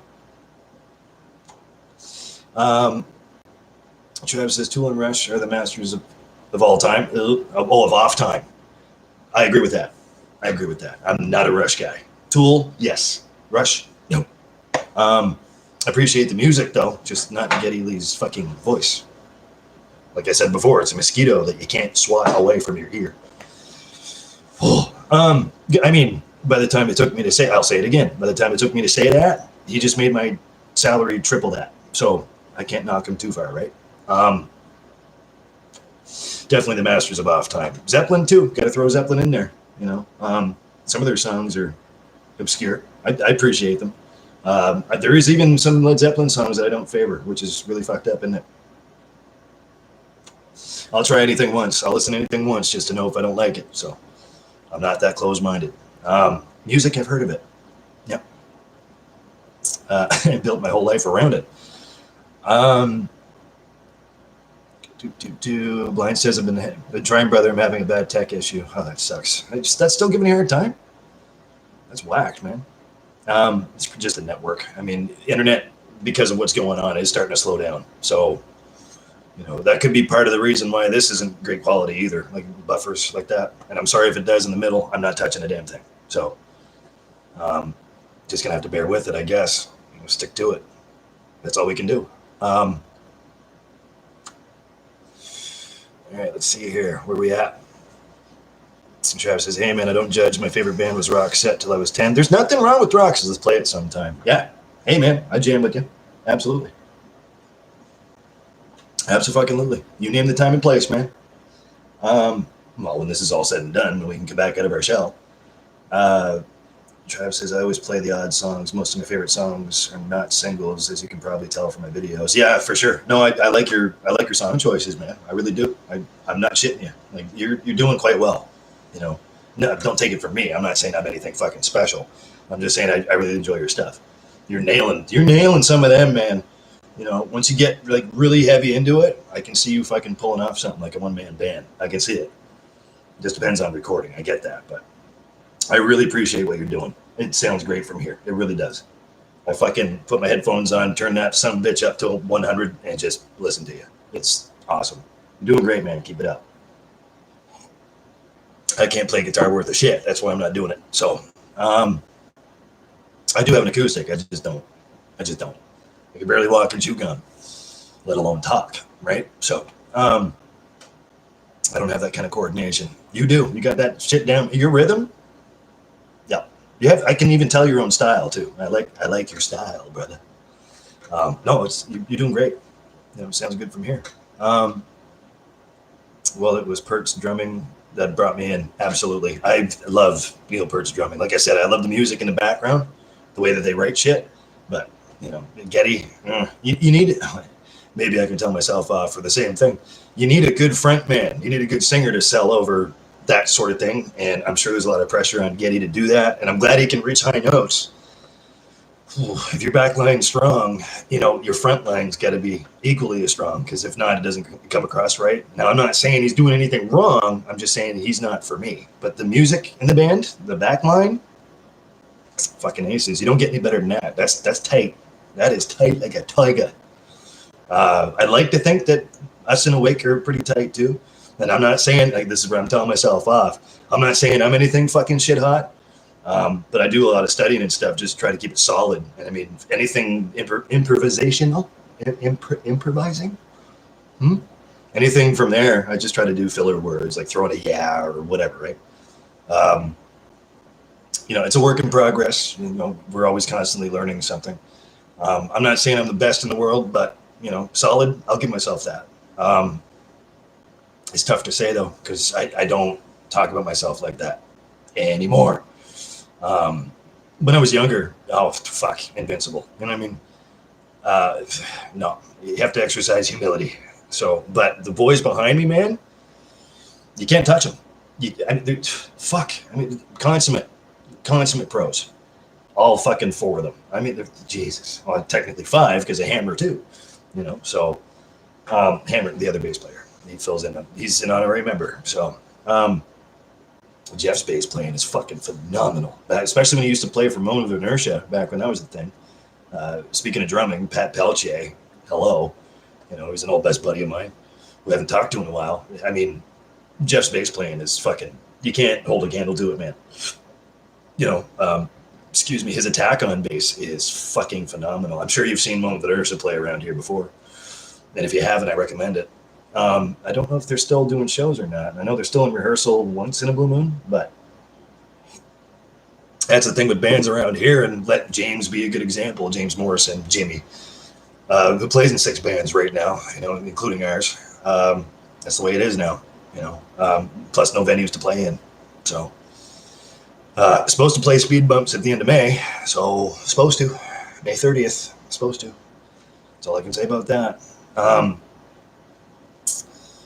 See here. Let's get back to Blind says might not work now. Part of the agenda is to eliminate all services not 5G. Yeah. Yep. I read about that. I'm reading into it. 5G is going to 100% take over, and that's dangerous by itself. Yep. You're absolutely right. Yep. It's a sad fucking day, man. I don't have a cell phone. Don't want one. I'm okay. But yeah, you know what I mean? So Trav says Getty was better on the record than live. Yeah, see, I've heard a lot about that too. I remember, again, Rush isn't my go-to, but I remember listening to some live stuff, and it's just, ooh, And I'm sure we've hit a few flat notes and a few bad chords here and there. Like, I'm not saying, I'm exercising humility. I know we're not the greatest in the world, man, but, fuck. Like, you're watching your heroes. You're watching, like, the big rigs on the big screen kind of thing. And if that's how it sounds, like, yeah, I totally get what you mean. I'm not bagging on Rush. I'm not trying to bag on Rush for you. I'm just literally saying my opinion. But no, I agree. And if it sounds like I'm bagging on him, I'm sorry. Don't mean to. I mean, obviously, if it means something to you, I would never disrespect you that way. It's just, music as a whole, I guess, is what I'm trying to say. I know it's sensitive, but music as a generic. Trav says, I heard Flea say once that we're all just students of music, which I try to live by. Flea's a very intelligent guy. He's absolutely right. As I do too. I'm just a student of the game myself, But it's kind of cool though, because since we're students of the game, at least we're doing it together. And that's what I believe in. Musical community is, our musical family around this area is so fucking tight knit that we all know each other. We all know where each other comes from. We all support each other. We all, at least we hope to, you know, and it's a beautiful thing. You know, it actually brings a tear to my eye when I think about it, because a lot of my best friends are musicians, and that's how I met them. You know, either we jammed together or I'm just, you know, carrying their bags, you know, helping them set up and tear down their shows. It's amazing. There's nothing like it. You know, that to me is family. You know, this to me also is family, same theory. You know, it's a beautiful thing. And I try to be as supportive as I possibly can. So, yeah, you know, that's what I believe in too. It's for the greater good, man. That's what it's all about. Blind says, really don't have anything to add. I don't listen to the bands you guys have mentioned. That's fine, man. You know, Blind has his own thing. You know, Blind's been showing me some really cool stuff, opened up my eyes a little bit, and, you know, something I'd never really listened to ever. And, you know, a lot of the stuff he's shown me so far, it's not bad.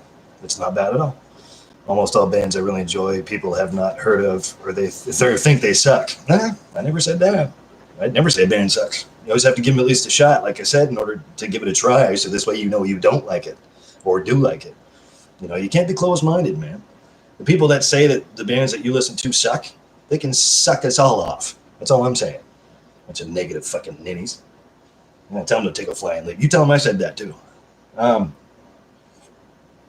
Lion says, I very much enjoy the Peppers, Chili Peppers. I've only listened to the first 5 albums. Yeah, me too. I mean, for the most part. No, I'm a fan.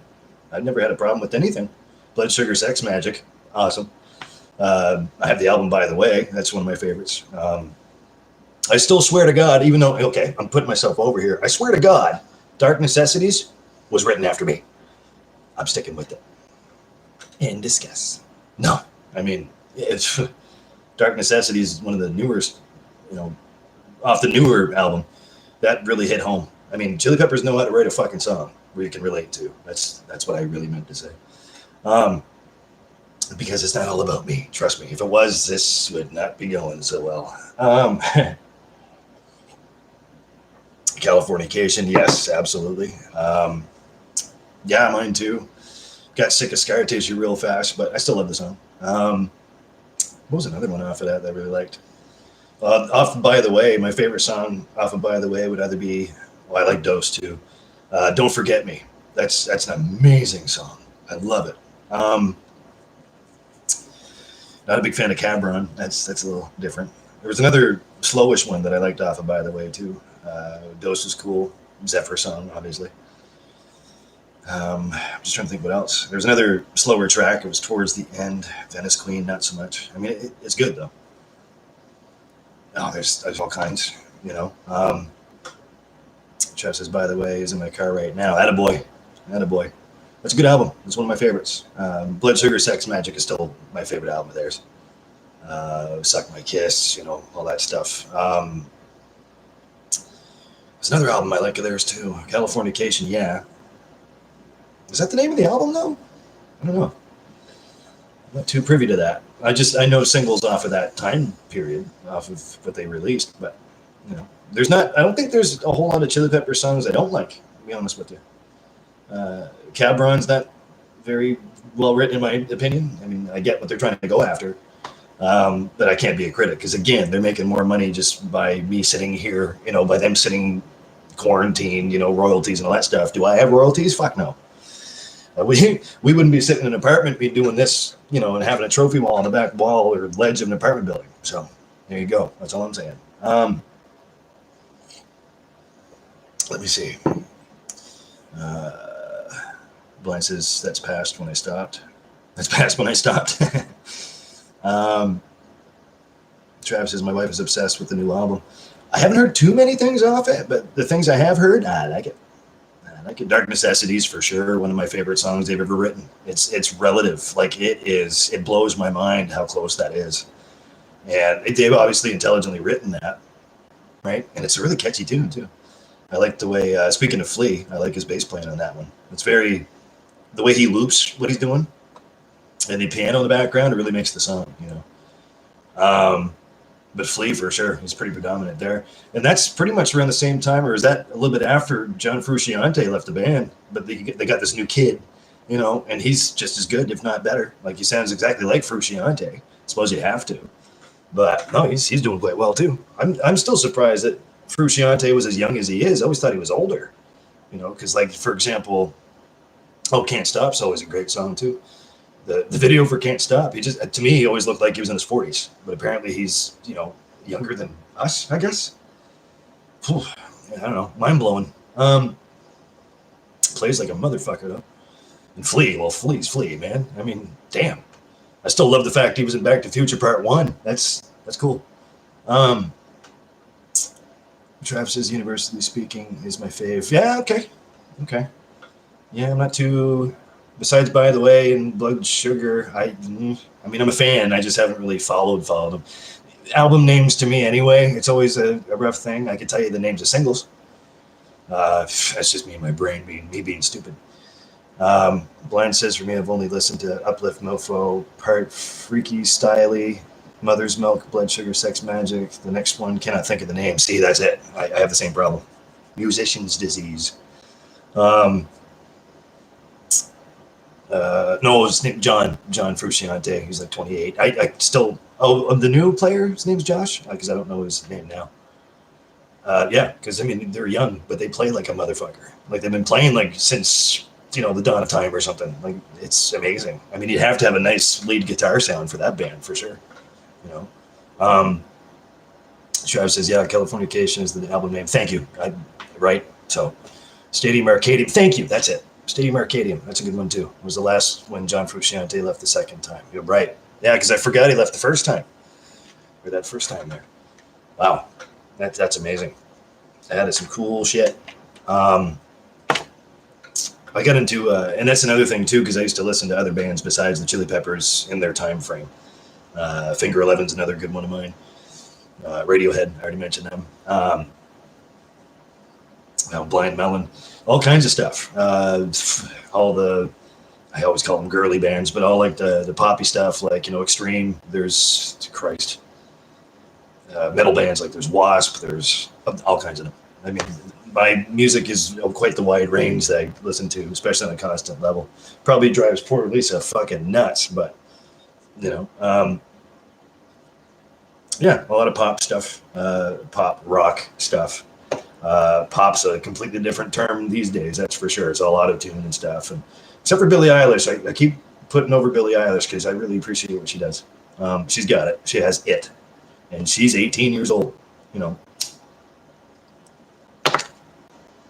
You see certain special acts. That's probably a better term to use. Special, like they've got something. Her and Phineas, her brother. Yeah, they're onto something cool. And to think it all started on SoundCloud. The song Ocean Eyes, great song. My favorite still, I Love You. I love that song.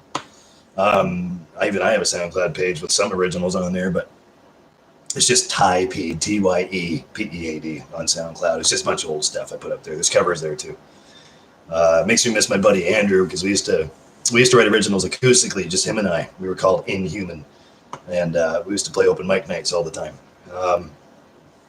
We used to write songs in like half an hour, 45 minutes, and it came out like fucking. It was great. I don't know why he keeps doing that. Always show. But yeah, just wide variety of music, wide range. I don't knock anybody, man, because I can't knock it if I haven't tried it. So there you go. Blind says Left isn't the same as the rest of the band. Got sober, but John didn't want to be sober. I knew that too. Yeah. As for the second time, that's new to me. Yeah.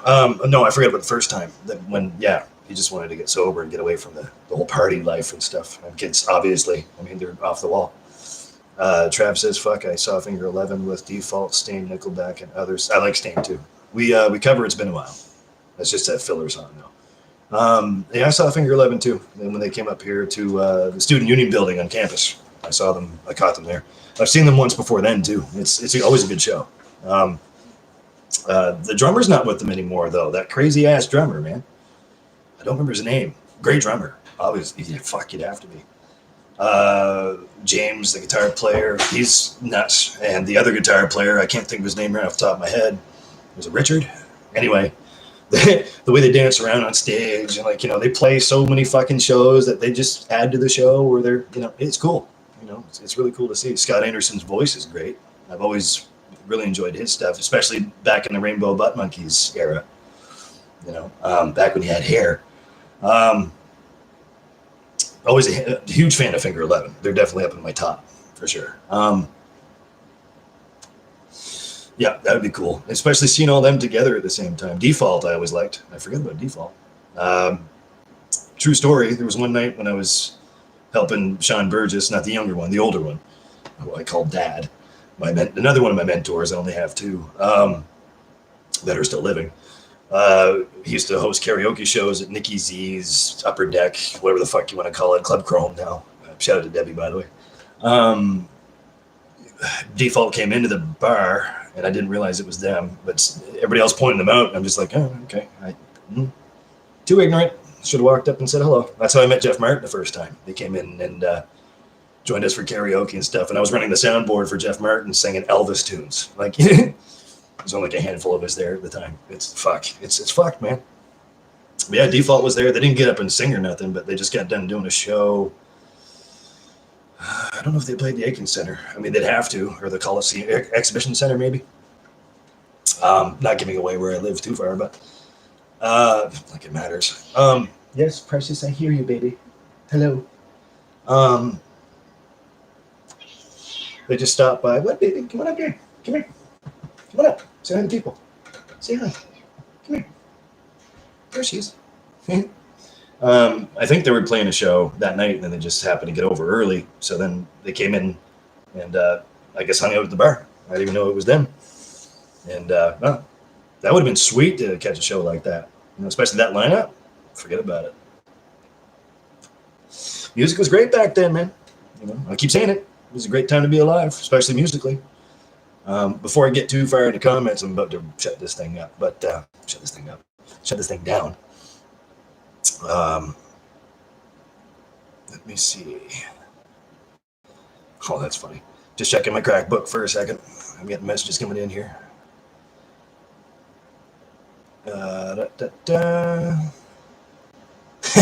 Tony says, damn, you get me thinking pizza. I'm sorry, man. There we go. No, just like that. Getting back to it, though. Yeah, but that'd be a hell of a lineup. Yeah, I saw them again last year at the Aiken Center, and the drummer was different. Yeah. Did they play the Aiken Center? I think they did. Yeah, the original drummer left. I don't know why. Probably for the same reason. Probably just trying to take a break or something. Hope he comes back with them, because he was that whole fit for Finger 11. That's the perfect fit. It works. Like the dynamic up there, obviously, because they're doing fucking weird shit on stage, like the robot and everything. It's fucked. That music is phenomenal, though. My favorite, that's a different story altogether. My favorite Finger 11 song, it didn't make it to the self-titled. That self-titled album is my favorite of theirs by far. We do cover Paralyzer, though. Oh, fuck. Who hasn't? Yeah, I can barely sing that, man. It's hard to breathe, you know. My favorite Finger 11 song is a song called Unspoken. It got replaced with One Thing. I don't like that song. One Thing? Nope. It got replaced by that. I'm going, no, keep Unspoken. Unspoken's a great song. Finger 11 Unspoken, check it out. Beautiful. I like that. The rhythm breaker, the breakdown in the middle of it. I guess you call it the bridge? I think so. The rhythm of that, it's like roller coaster. It's fucking, I always call it pop and go, because, you know, it's just the way it spikes. I love that. I love that sort of sound. Always have. And they're not the only band that does that at all. Like, even from back then. Like, again, music was magical, man. Still is, but again, that's a different subject for another video, I'm sure. Thanks for hanging out with me so far, guys. This is fucking awesome. This is what I'm talking about. Blind says, Ty, any recording available for me to see of you singing sober? You mentioned it, but now I've not seen it. Again, like I said, unless we do it in another show or something where somebody picks up their cell phone and records us, that's the only way. I can't really release what I have here because that's more for us. It's PR work. And even that one's rough. We kind of do sober our own way too at the same time. Like, we don't do it exactly the way, you know, like Byers, my drummer, doesn't exactly do it the way Carrie does it. Not per se. I mean, the guts of the song is there for the most part, but you know, it's hard to really emulate Tool. I mean, for obvious reasons. We just make it our own, man. You know, we try to do. I know we're doing somebody else's song, but we try not to fuck it up.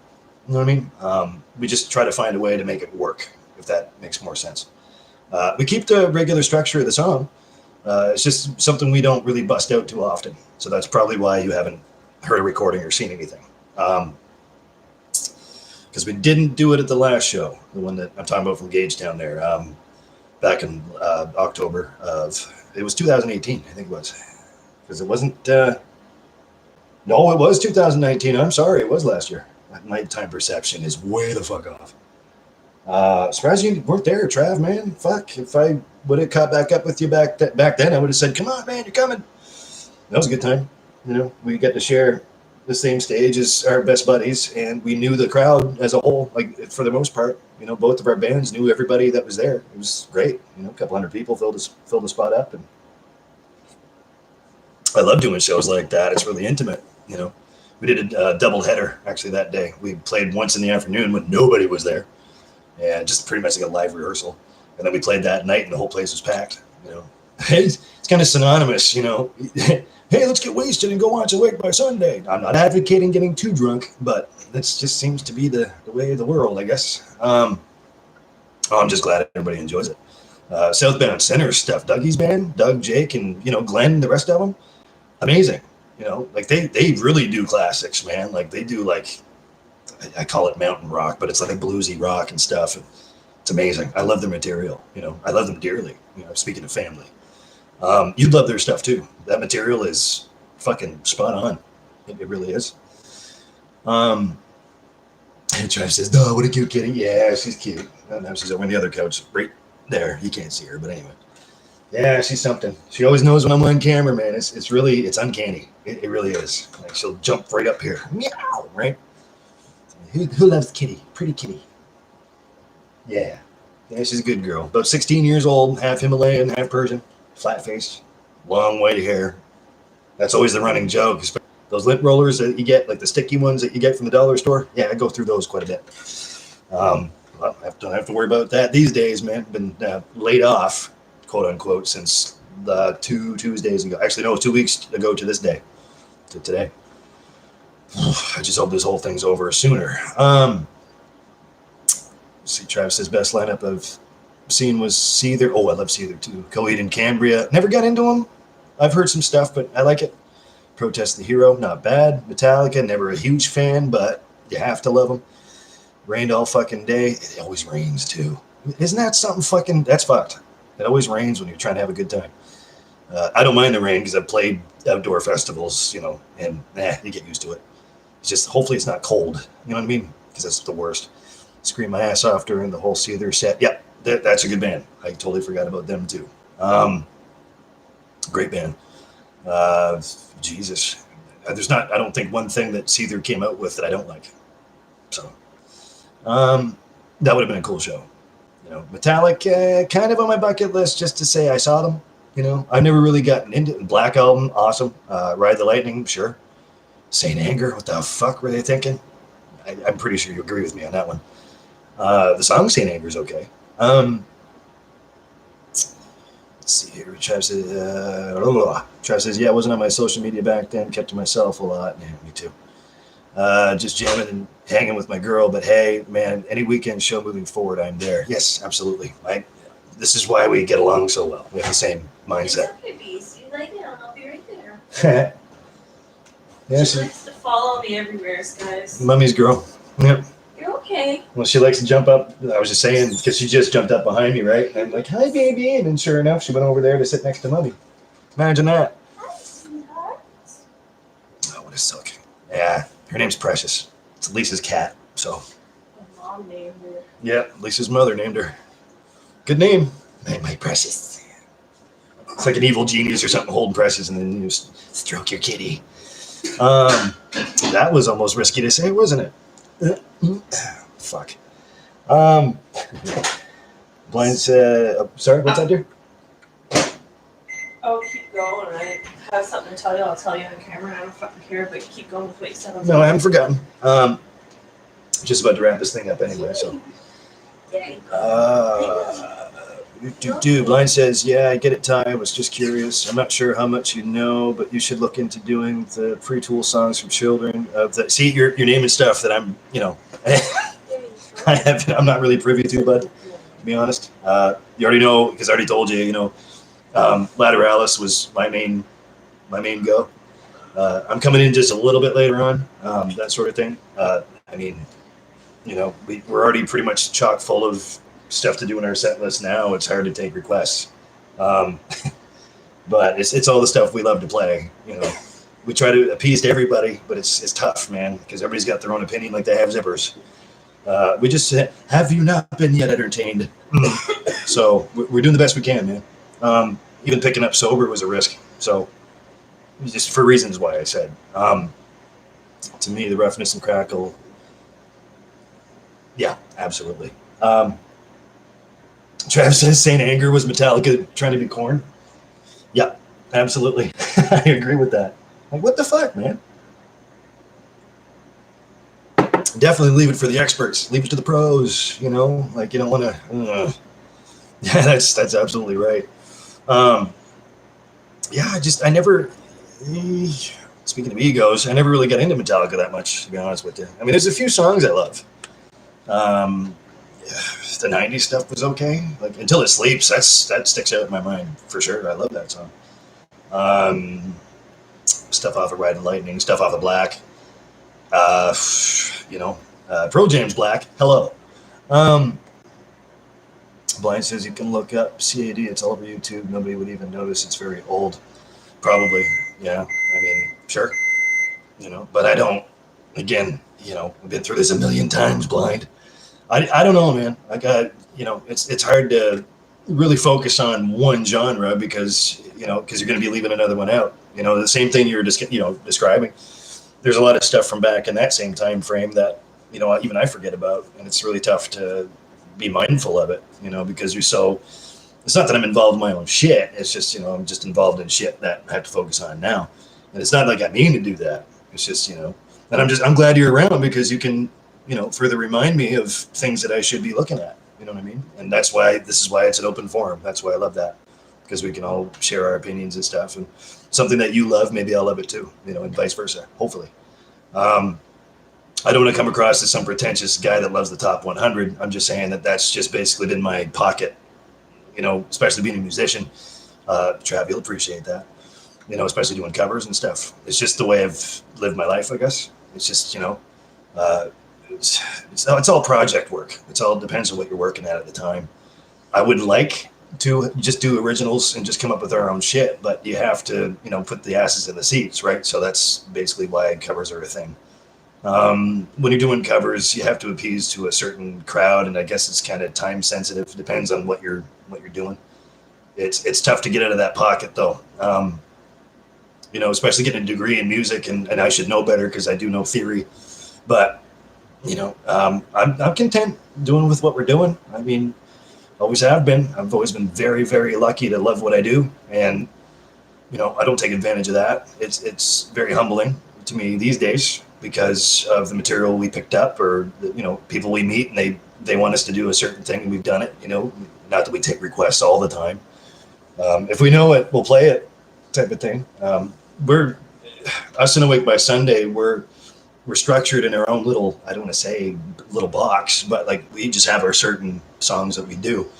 And I get a lot of that. Like people are like, well, you should do more AC/DC. You should. Okay, well, you're telling us what we should do, but you should really listen to what we actually do. You might really enjoy it, and 9 times out of 10, I've never had any complaints, but it's hard to, it really is. That's a really good point. It's hard to stretch yourself outside of your comfort level, and that's underselling it too. That's not the right way to say it, but you understand what I mean.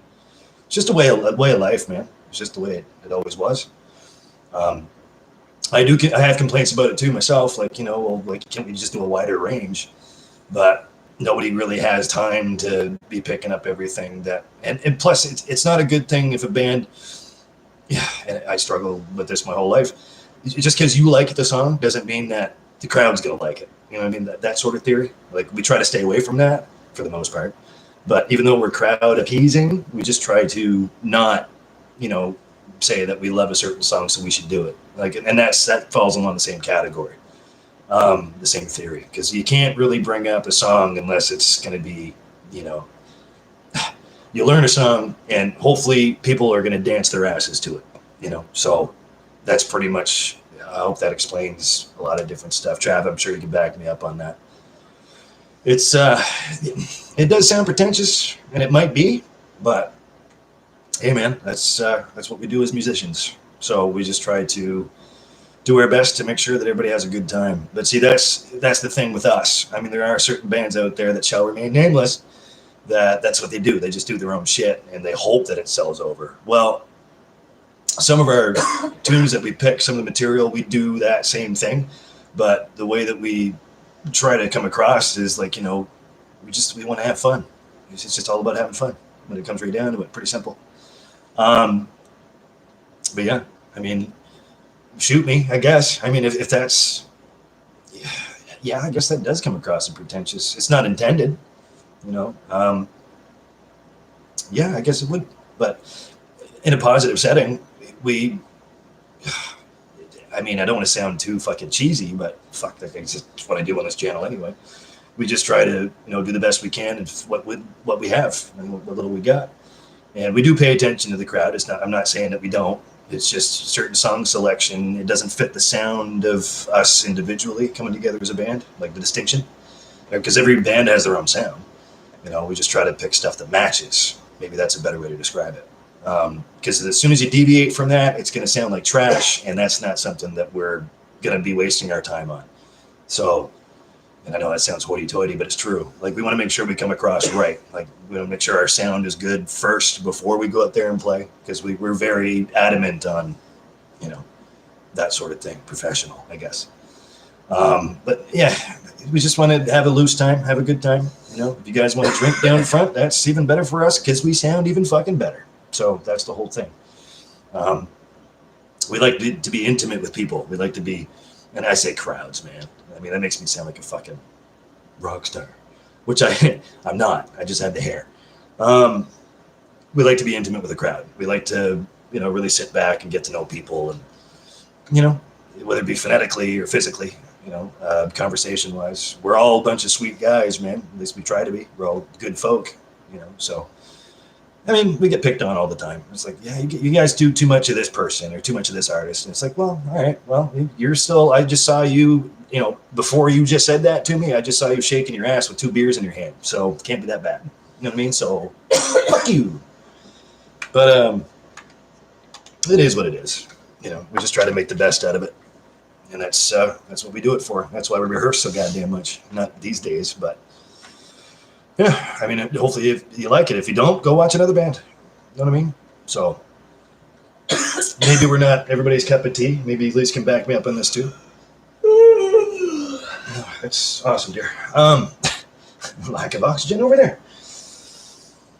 But anyway, so that's my 2 cents worth, I think. I can go really far into that, but I won't because I've already beaten this to the ground. We all have our critics. We all have people that don't really appreciate what we do, but they're still there drinking. 2 hands, 1 mouth, right? So it can't be all that bad.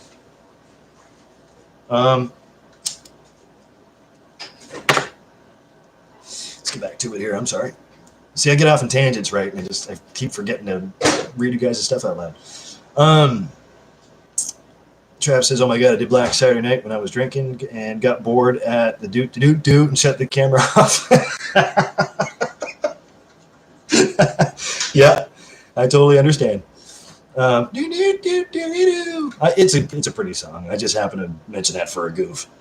But there's better Pearl Jam songs. I mean, we do. What do we do? We do Alive, obviously. Who doesn't? And we also do. We do Dissident. That's a cool song. It's really pretty. We like doing that one. I like it when you speak better. Jeremy's my favorite that you can Speak a little louder, dear. I said I like it when you speak better. Jeremy's my favorite. You like it when I speak better? Jeremy's your favorite? I love doing Jeremy. We haven't done that. We used to do that at the very first when Awake by Sunday was a thing back in fucking 06, 07.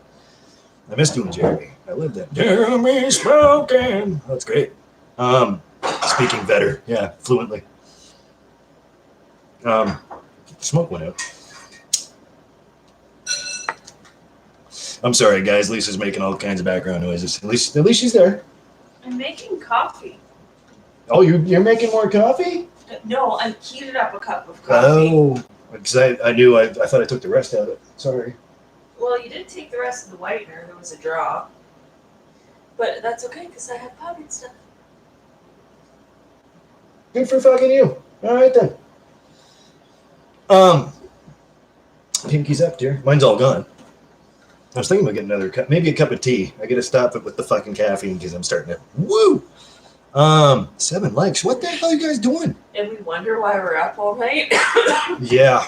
Sleep schedule is fucked. Fucked up. Not last night, though. I did pretty well. I fell asleep at 6 in the morning instead of fucking 10 o'clock. What do you do when you get time in your hands? You do everything but sleep. What time is it right now? 10 after 10? Yeah, we're doing pretty good. Fuck, I keep forgetting what day it is. It's Tuesday. Let's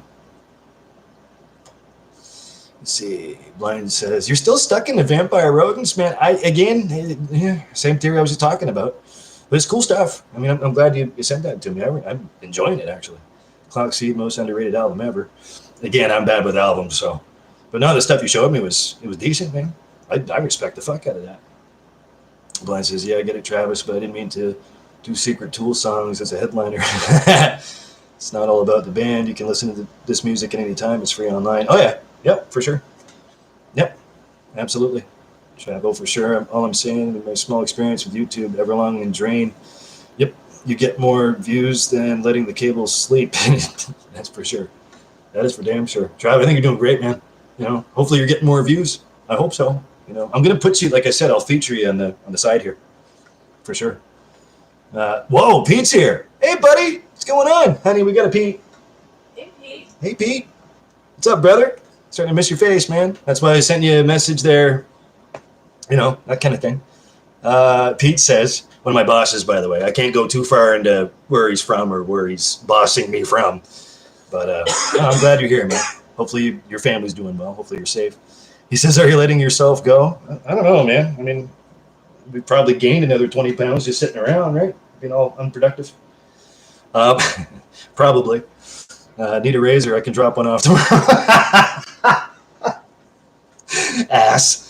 Yeah, well, as long as I keep the neck shaved because this drives me nuts. Yeah, I probably should. Yeah, but you know me, if I go baby faced, you've seen it before. My face looks like it's melting off. It's not a good look for me. I mean, I'm not saying that I'm anything fucking special anyway.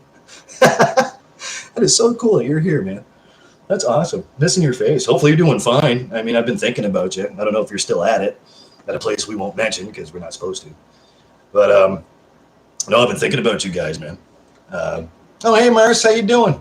Hopefully you're doing okay, too.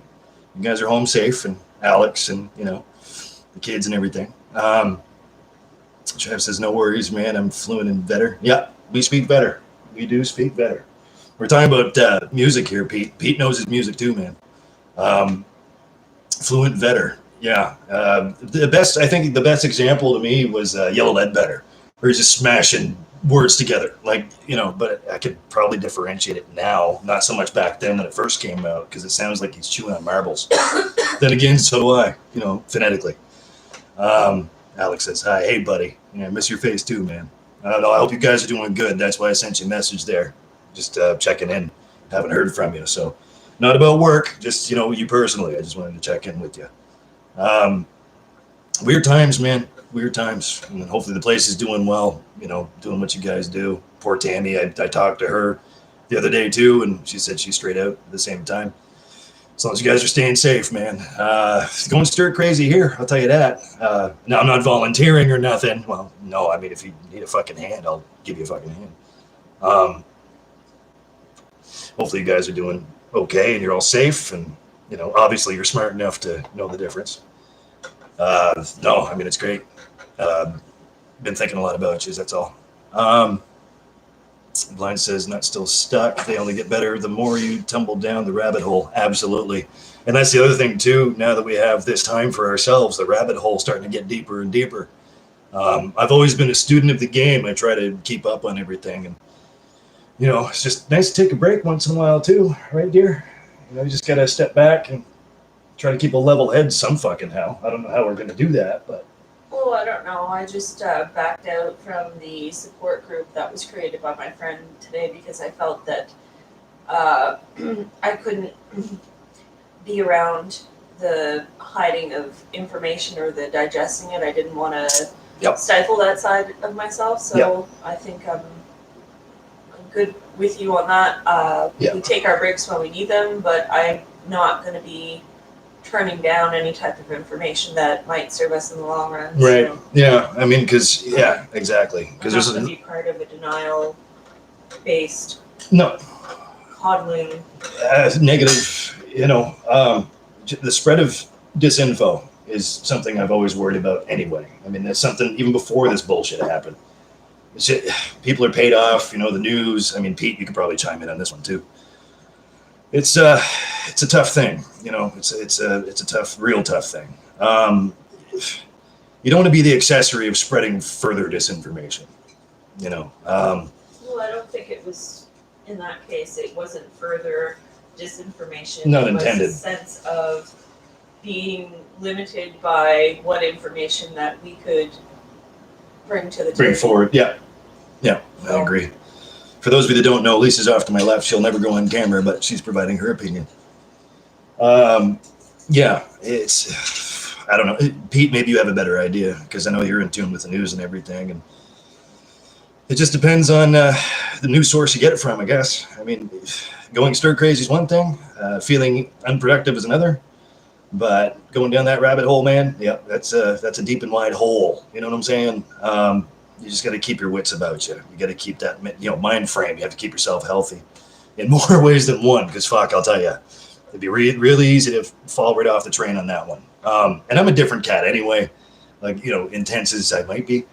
You know, not saying I'm the best at it, but keeping a certain set mind frame and, you know, staying, just dealing with the truth and trying to stay in that pocket. You know, it's hard enough to do that because you get so much shit thrown at you every day. You know what I mean?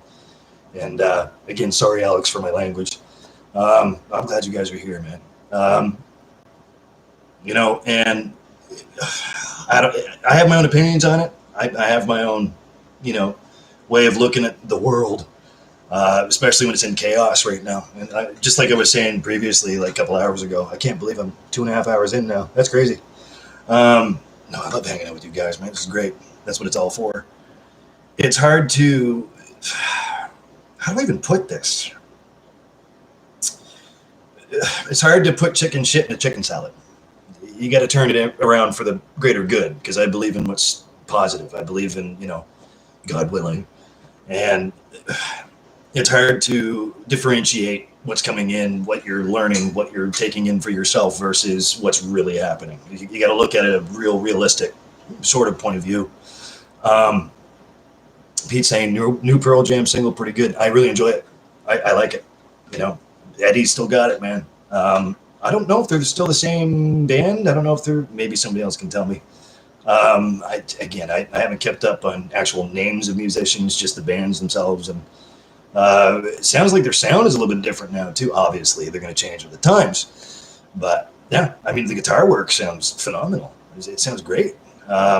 Just even the modern day Pearl Jam stuff sounds amazing. I'm really a huge fan, always have been. I mean, Yield is one of my favorite albums. That's one album name I can remember. Lisa was just talking about the song Jeremy. I used to sing that all the time. It's a great song to sing. But yeah, again, getting back to what I was saying, Pearl Jam, we cover Alive now. We cover Dissident. That's a great song, if you haven't heard that. I'm not saying listen to ours first, listen to theirs, because they wrote the fucking thing.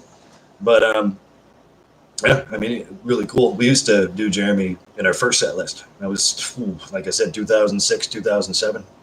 Fuck, I feel like a dinosaur.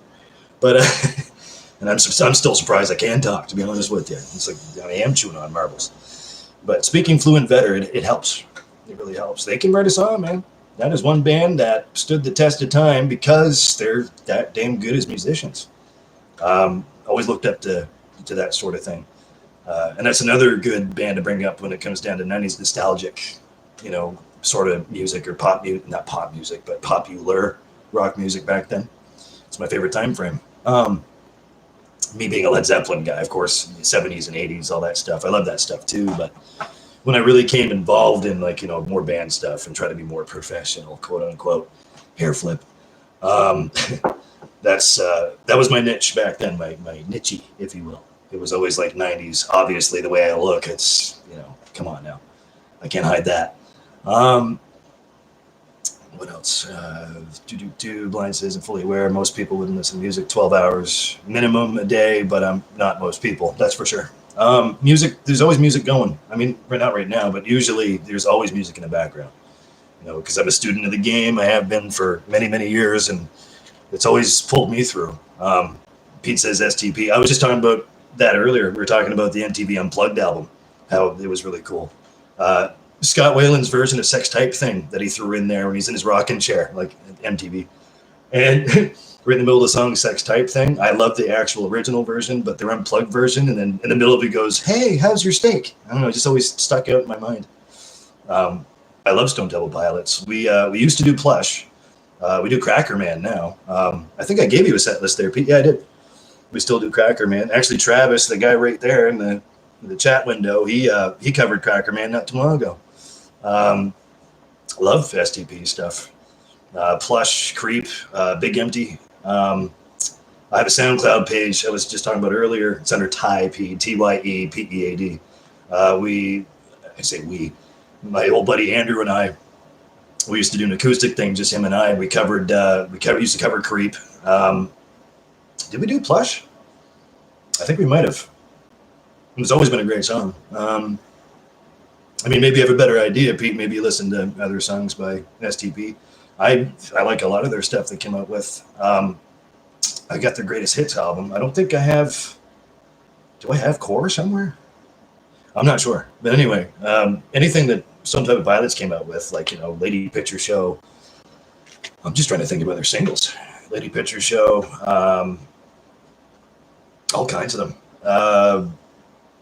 Because that's one of those bands that sound great when they're going like heavier, and then when they write a softer song, like I wouldn't call it ballad, but a softer rock song, it always sounds great. The layers and stuff, and I just got myself touching my face. It's okay, my hands are washed, they're clean. And plus, I should know better, right, Pete? Let's see here, but yeah, anything STB wise, it's always great. Let's see here. I've heard, Chap says, I've heard Gigaton is a good album. I got to get that one. Yeah, I don't think I have that one either, to be honest with you. There's a few songs off of that album that, it's awesome. Good stuff. I really like that time frame for music. I'm just stuck in the 90s. Let's stop bullshitting, Ty. Come on now. I'm an honest man. Blind says, hello. Oh, hello, Pete. Good to meet you. Welcome to the Coliseum of Confusion. That's a new one. Maybe I should just start titling it, a Coliseum of Confusion. It's not really that confusing. It's just straight up talk, man. Pete, blind Pete. Pete's my boss, also a good friend of mine. Friend first. Let's see here. Blind says, cool Papa John Test Kitchen doesn't scare me. He's just another crybaby. Fair enough. Travis says, if we lose Vetter, I'm giving up. He's like the only one left. Yeah. Yep. I was sad enough that Chris Cornell passed away. He's one of my top 3 guys. Robert Plant, Chris Cornell, Miles Kennedy. The singer of singers, man. Yeah, that was something else. I have my own opinions on his death and what happened, especially with Chester, from Linkin Park, Chester Bennington. He was also up there in my book. Linkin Park was that's another band I forgot to mention. All kinds of great stuff back then. And yeah, they're dropping like flies, man. It was heartbreaking enough. I still have a hard time, especially with Prince. And Prince passed away, that hit me pretty hard. Part of my soul died. Chris Cornell for sure. It's still hard to this day. You keep hearing stuff that pops back up, either Audio Slave or Soundgarden, or even him by himself doing acoustic work. It's just like, oh man, just a waste of talent. And they're all humble individuals too. They knew they had it, but they didn't really sell it over. They're just being real. They're just real people. Fuck, man. That's a tough one. That's really hard to talk about. I mean, maybe I'll do that in another video. Who knows? Don't worry about the cough. She's fine. She just has lung trouble. Don't worry about it. It's okay. There you go. You okay, dear? She's watching her shows right there behind me. One of these days, Pete, you and Lisa, I'm going to introduce you. Actually, it's funny because that Tuesday that I shut down around 10. Oh, Lance. Oh, God. I can explain that pretty easy. You already know. Lisa came in. It was around, what time did you come in that night? You just missed Pete by like 5 minutes. I don't know. I went downtown to pick up my check. Yeah. I'm thinking 6, 7. I don't know. 6, 7 was it? I know it was just directly after supper. I don't know. You just missed each other. I swear to God, I'll bring her in. I swear to God. You called me as I was on my way out the door. So. Yeah. Yeah. No, it was 8 or later. I'm thinking, yeah, because I'm thinking about 7:30-ish, 8-ish. Yeah, because I just made it downtown. She went down Isaac's Way, picked up her check, and because they shut down the same time. Well, shut down, but they did the same time we did. And I think Tabitha's now doing takeout delivery just now. When did that start? Was that today? I think today, tomorrow. I'm not sure. They just put up online menus for Isaac's and the Abbey, so Yep. We'll see. Yeah. It's been difficult all around. Well, support local if you guys can, right? Yes, definitely. Small businesses are definitely going to need it. That's, again, very topical, but I'm sure that'll open up another bag of worms as we go along. And the thing is, guys, food is actually safer than a lot of material or as long as it's hot. Yep, as long as it's hot and it's fresh and ready at the time. That's why I'm thinking about you there, Pete, and stuff. And I was talking to D-Money, the franchise himself. No, I was talking to him the other day, and he said he might work a few hours too. I said if he needs a tag team partner, you guys let me know. I mean, I know it's a little unsafe, but if need be, I'm right here. So let's get back to the comments here. Blind says only one left. Yeah. Pete says, seems like heroin was the only source of inspiration in the 90s. Well, heroin's a hell of a drug, so I hear. Anytime that ever came out, I left the room. I didn't see it too much. But, it inspires pretty decent music, doesn't it? It just brings Pink Floyd into the modern day age, I guess. Don't do drugs, kids. They'll do you. Because everybody, ends up dying from overdoses. Well, duh. That's why you don't do them. I barely smoke weed, man. CBD stuff for pain. I'm just a drinker. I try not to do that often these days. I haven't really touched a whole lot, by the way, Pete. And others watching. Took me a couple stints in rehab enough to know that, third time is definitely a charm, and there's only so many 13 steps you can do. So I'll stick to nicotine and alcohol, I guess. Hopefully I'm still here. Good. My boss is in here, actually. My buddy Pete. He's in here too, Flav. At a place we can't mention. Remember that. Still rolling cigarettes, by the way, because it's lighter and healthier-ish.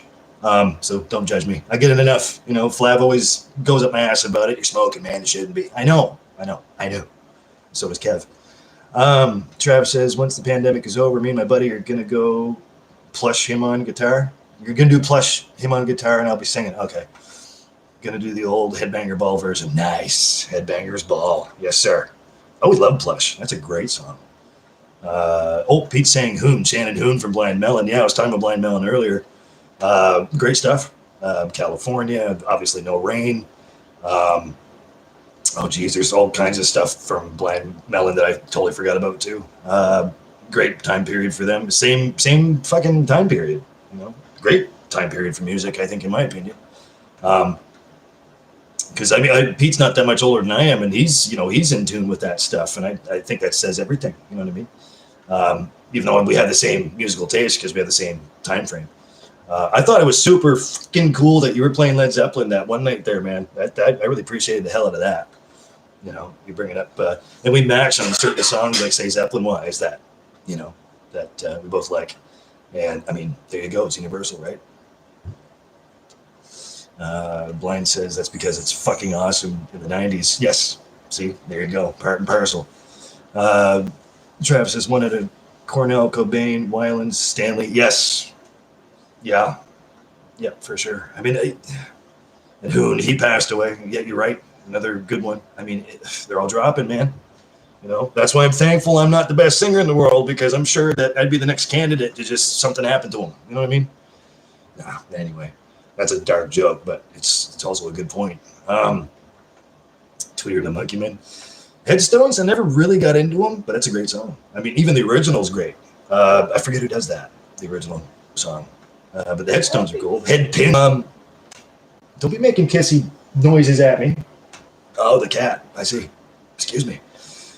Getting coffee bite back. And I just finished my third fresh cup of shut the fuck up. So it's funny, Pete. Actually, we own, Lisa found it online. We own a set of the TV show Friends. We own the same design mugs and stuff that they had in the show. It's funny. I just figured I'd point that out. I don't know. This makes it sound like we're hoarders or something. I could be. Trophy wall. There's the walking boot. There it is. Anyway, it's funny stuff. Superman. Trav says, just out of the big mainstream early 90s bands. I mean, there are others too, but they were big ones. Yep, for sure. I mean, Aerosmith. I mean, they're not 90s, but I mean, that's one of their peaks. You know, I enjoy Aerosmith. Speaking of big ones. Pete saying Snuffleupagus. Awful Snuffagus. Yeah, no, she's good. She's good. She's, you know, she has lung trouble. That's all. And here I am smoking indoors. Yep. I'm so smart. I never claimed I was the smartest guy in the world. And I suck on pasta. That just popped in my mind. No, I do. Please don't hit me, okay? Next time, smack me in the back of the head if you have to. There's time enough for that. Alliance says the oldest band still together, pioneered sludge grunge, is the Melvins. Yeah, the Melvins. They've been in the background the whole time, like 35 years or longer. I'd like to say longer. I think more towards 40 years ago. The Melvins, yeah. I think we talked about that in the last one. I remember the name. I just can't remember the material. I listen to such a broad spectrum that, you know, some bands you remember, others you just put to the side and you'll get to later on. Maybe that's the case. I mean, I do have a lot of playlists that have a lot of classics in it. I have a jump drive with like settle note stuff that I love to listen to, and you know, it'll be on the background somewhere. I'm not playing any right now. I probably should, but YouTube fucking frowns upon that one because they'll just give you a copyright warning or whatever. But small time channel, whatever. I don't give a damn. Rebel, right? Let's see. Travis says, "Oh yeah, I know all about King Buzzo. He was Kurt's idol. Yeah, definitely."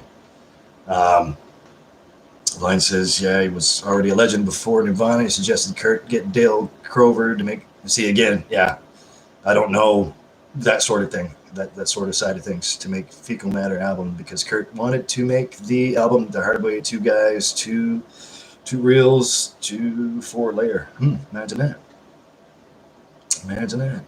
And yeah, Tweeter the Monkey Man. Yeah, for sure.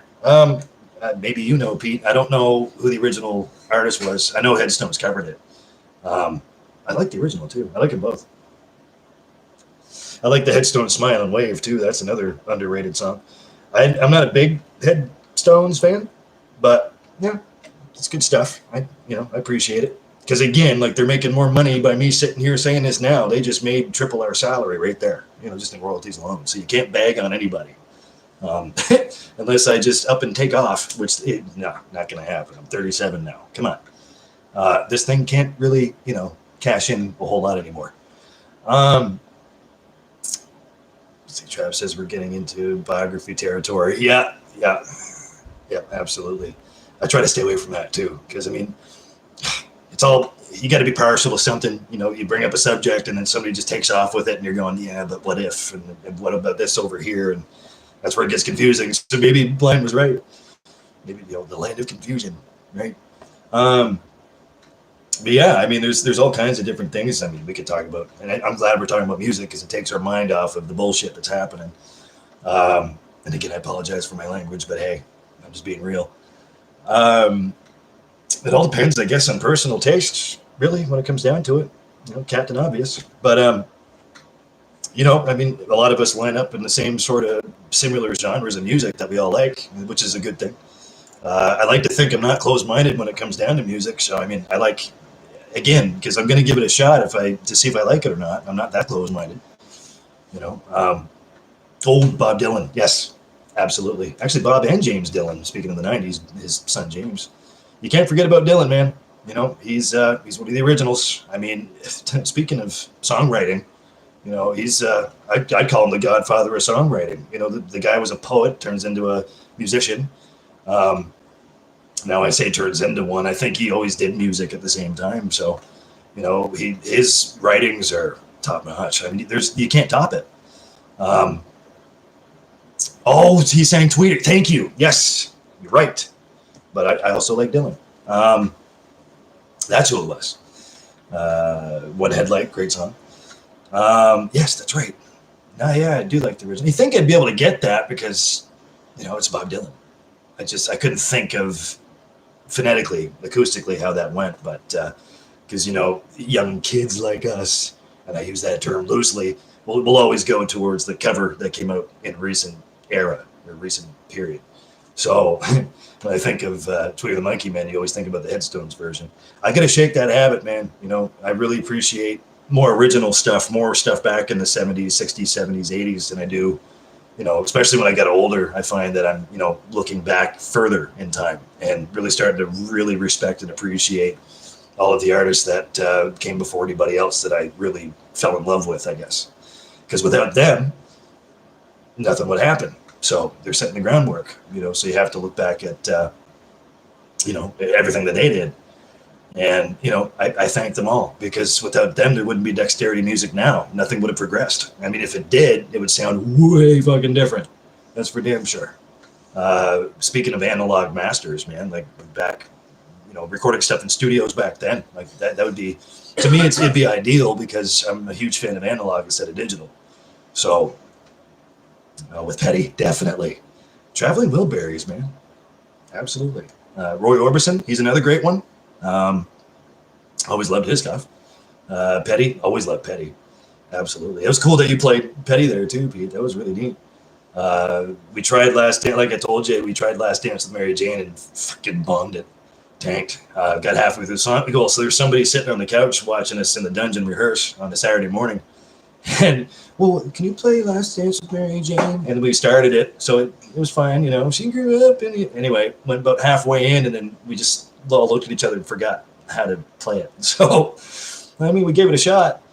A lot of Petty stuff. I love a lot of Petty's tunes, actually. Roy Orbison, absolutely. Jesus, there's so many. Traveling Wilburys, Paul McCartney, I guess, you know, for lack of a better artist. Never a big Beatles fan. Never get into them. But I respect what they did. Wings was pretty cool. I really enjoyed that stuff. The stuff he did with Michael Jackson, you know. Not that I like the person Michael Jackson per se, but you have to love his music. I respect his music. So that's what it's all about. Because that's a different, you open up that bag of worms, forget about it. This place will blow up. It's like, anyway. That's not what I'm after. Blind says, you guys cannot follow a lead for shit. I was trying to make up a story that easy. Story that's where you guys work to create alternate focus, but nobody caught the gist. Nah, I didn't catch it. Man, sorry, man. Didn't quite know what you were going for right there. Yeah, man, she's the universal language. Yep, for sure. One Headlight was my 96. Yep, absolutely. That's a great song. And at first you think I'd get it, but at first I didn't really correlate James Dylan with Bob Dylan. I didn't know that was his father. And then, you know, me being, you know, delayed as I usually am, Pete could probably speak on that. I didn't put two and two together. So, you know, it's just one of those deals. I don't know. It's so cool you guys are sitting here with me, man. This is decent. But we got to do something, I guess. There's better people to watch, man. Travis says, oh, really, Dylan sang the OG? I didn't know that. See, I forgot. He did. Holy shit, I got to hear that now. Yeah, me too. I'm going to play that when I get off here. I got to play that again just to get that old nostalgic feeling back. I totally forgot it was Dylan. Thanks for that, Pete. Jesus, there's so many artists from back then. I actually, before you got here, Pete, I was talking about White Snake / Deep Purple. I mean, they interchanged. Who else? Oh, Floyd's another one. Never really got into Floyd too much. I mean, I like some of their more obscure music or the obscure singles, like Dogs, Mother, Time. That intro still freaks me out to this day. I told the story in my last live one about my dad. Stick with me if you heard this. My dad used to laugh at me. I was probably 5 or 6, maybe 7, sitting in the car, the old Buick or the old Bonneville. I think it was a Buick, or the old seating, the bench seats and the old slider volume buttons. He'd be playing Pink Floyd Time, and the intro with the clocks and everything. They used to freak me out just because of the notes that are hit, like the bass lines. So Dad would take it and turn it right the hell up, and he'd be sitting there laughing at me, and come on, Bud. He used to call me Bud all the time. Come on, Bud, this Bud. And I'd be crying, Dad, can you turn it down? It's freaking me out. And there's that Teenage Wasteland by the Who. That's another band. Teenage Wasteland. That intro still freaks me out. Like the organ number, like the repeating delayed organ.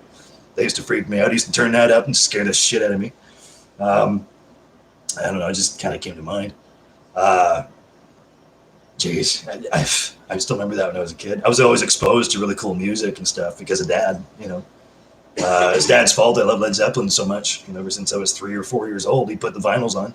1, 2, 3, and 4, Coda. Physical Graffiti I got into later on myself. I kind of, speaking of album names, I can remember obviously. I discovered that for myself later on in the teens, I think. Trampled Underfoot, one of my favorite ones. The Ocean. There's so many. Obviously, there's a lot of Zeppelin songs I love because I'm obsessed with them. You can't see the posters on my wall, but I got a couple. Travis is okay. Sabbath and Zepp are probably my favorite classic bands. Sabbath back then. Yep. I'm not a huge Ozzy fan. I never was. But him with Sabbath, I like Sabbath for sure. Mr. Wooden Thumb himself, or Wooden Finger. Tony Iommi. Frank Zappa, Blind says, I agree with him most always. Wait now, Frank Zappa disagrees. I agree with him most always. Yep.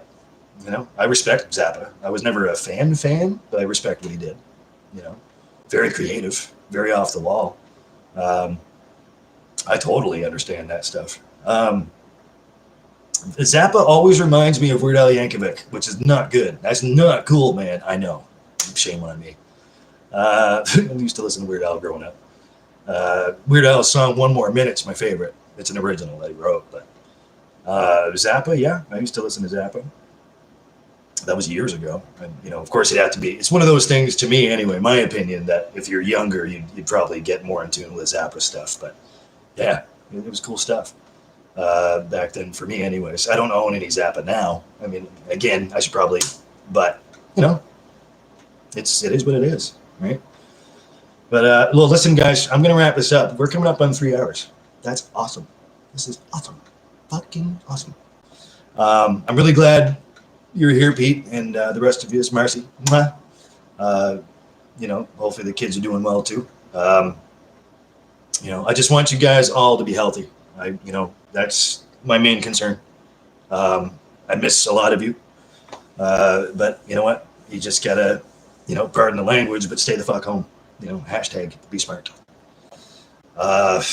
Man, weird times. Weird. Hopefully we never see anything like this in our lifetime ever again. That's all I'm saying about that. But if you're bored, at least you're safe. Yeah, hopefully we can do this again, maybe coming up in the next couple nights. Who knows? Pete says, love me some Waylon Jennings once in a while. Excellent artist. Absolutely. Totally forgot about him too. Trav says, yeah, the orchestra stuff Zappa did was very creative. I like it. I always liked it. He's not my go-to, but I liked it. Blind says all his albums were beyond the ones from early 60s with Captain Beefheart are unbelievable. Yes, I have heard some of that stuff, and wow, it's mind-blowing. Especially it was ahead of its time. It still holds up now. Some of that stuff that I've heard, it's awesome. You can't knock it because, again, they're making more freaking money than we are. Who are we to make fun of them and criticize them? We're nobody. I sing for a cover band. You know what I mean? I'm not going to be the first one that says, oh, that sucks. like I said before, why would I? But anyways, I'm going to end it there. We're going to get back to, hanging out and trying to have a decent night, probably put on some tunes. I'm going to listen to Bob Dylan's Tweeter and the Monkey Man here in a little bit because thanks, Pete. I totally forgot it was him that did it.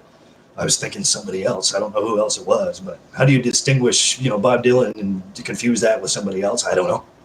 Maybe it's just me. There's scrambled eggs up here, man. I mean, no mentality. None. But no, seriously, thanks for hanging out.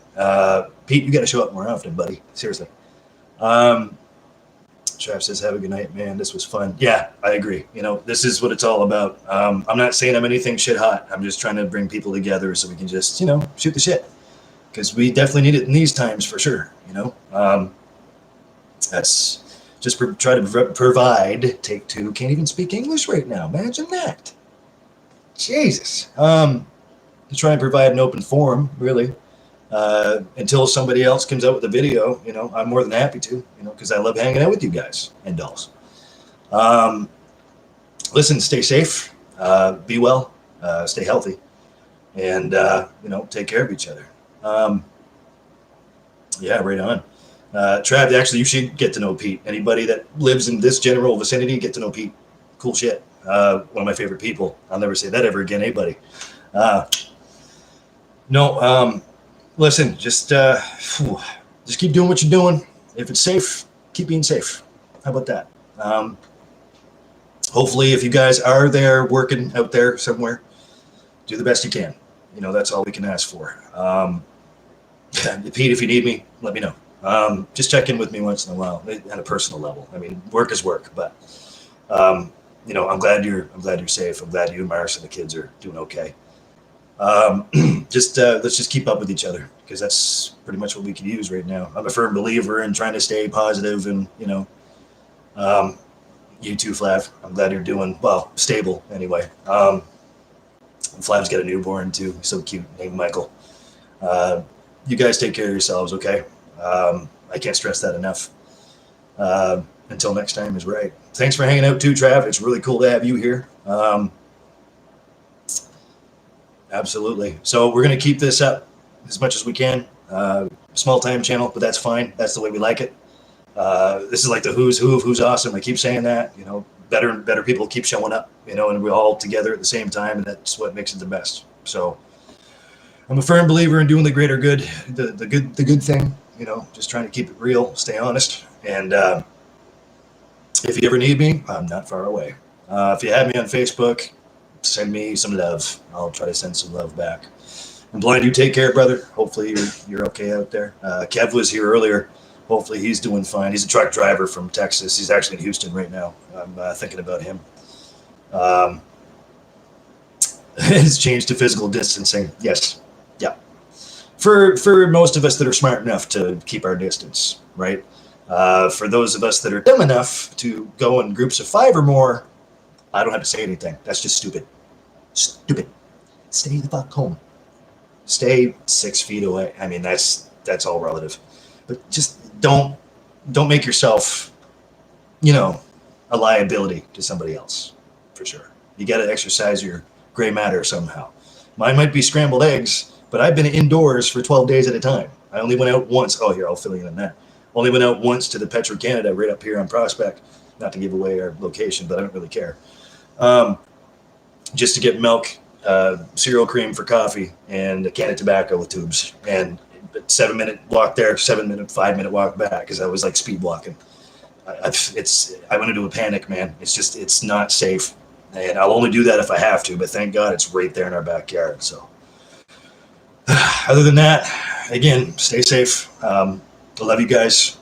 Thanks for hanging out. This is awesome. I'm going to try to keep these up. I'm not usually one to go live, but screw it. We have time. Why not? So for me and Lisa, say goodbye to the children. Goodbye, children. But be well, be safe. God bless. And let's get through this. Hopefully it's going to come up, peak, plateau, and skydive down. That's all we can ask for. The curve. Take care of yourselves, okay? Five says walking outside is safe. You're going to be fine. Well, I still have to have, I have to be cautious. So, because I live in an apartment building, first of all. And it's not like we're 6 feet away from each other, being neighbors. But just be smart. So, you have a good night, Pete. Thanks for showing up, man. And to the rest of your family, rock on. Stay safe, okay, Pete? I worry about you. Alex, too. You, Ty, and whoever else is working right now. Tammy. You guys mean a lot to me.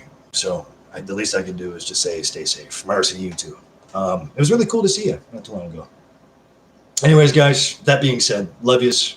God bless you. Stay safe. That's all I can say. Remember, I always close it out with this. I don't know if it applies. I mean, to some of you it does. Remember, if you're working too hard, you're doing it wrong. I've always said that.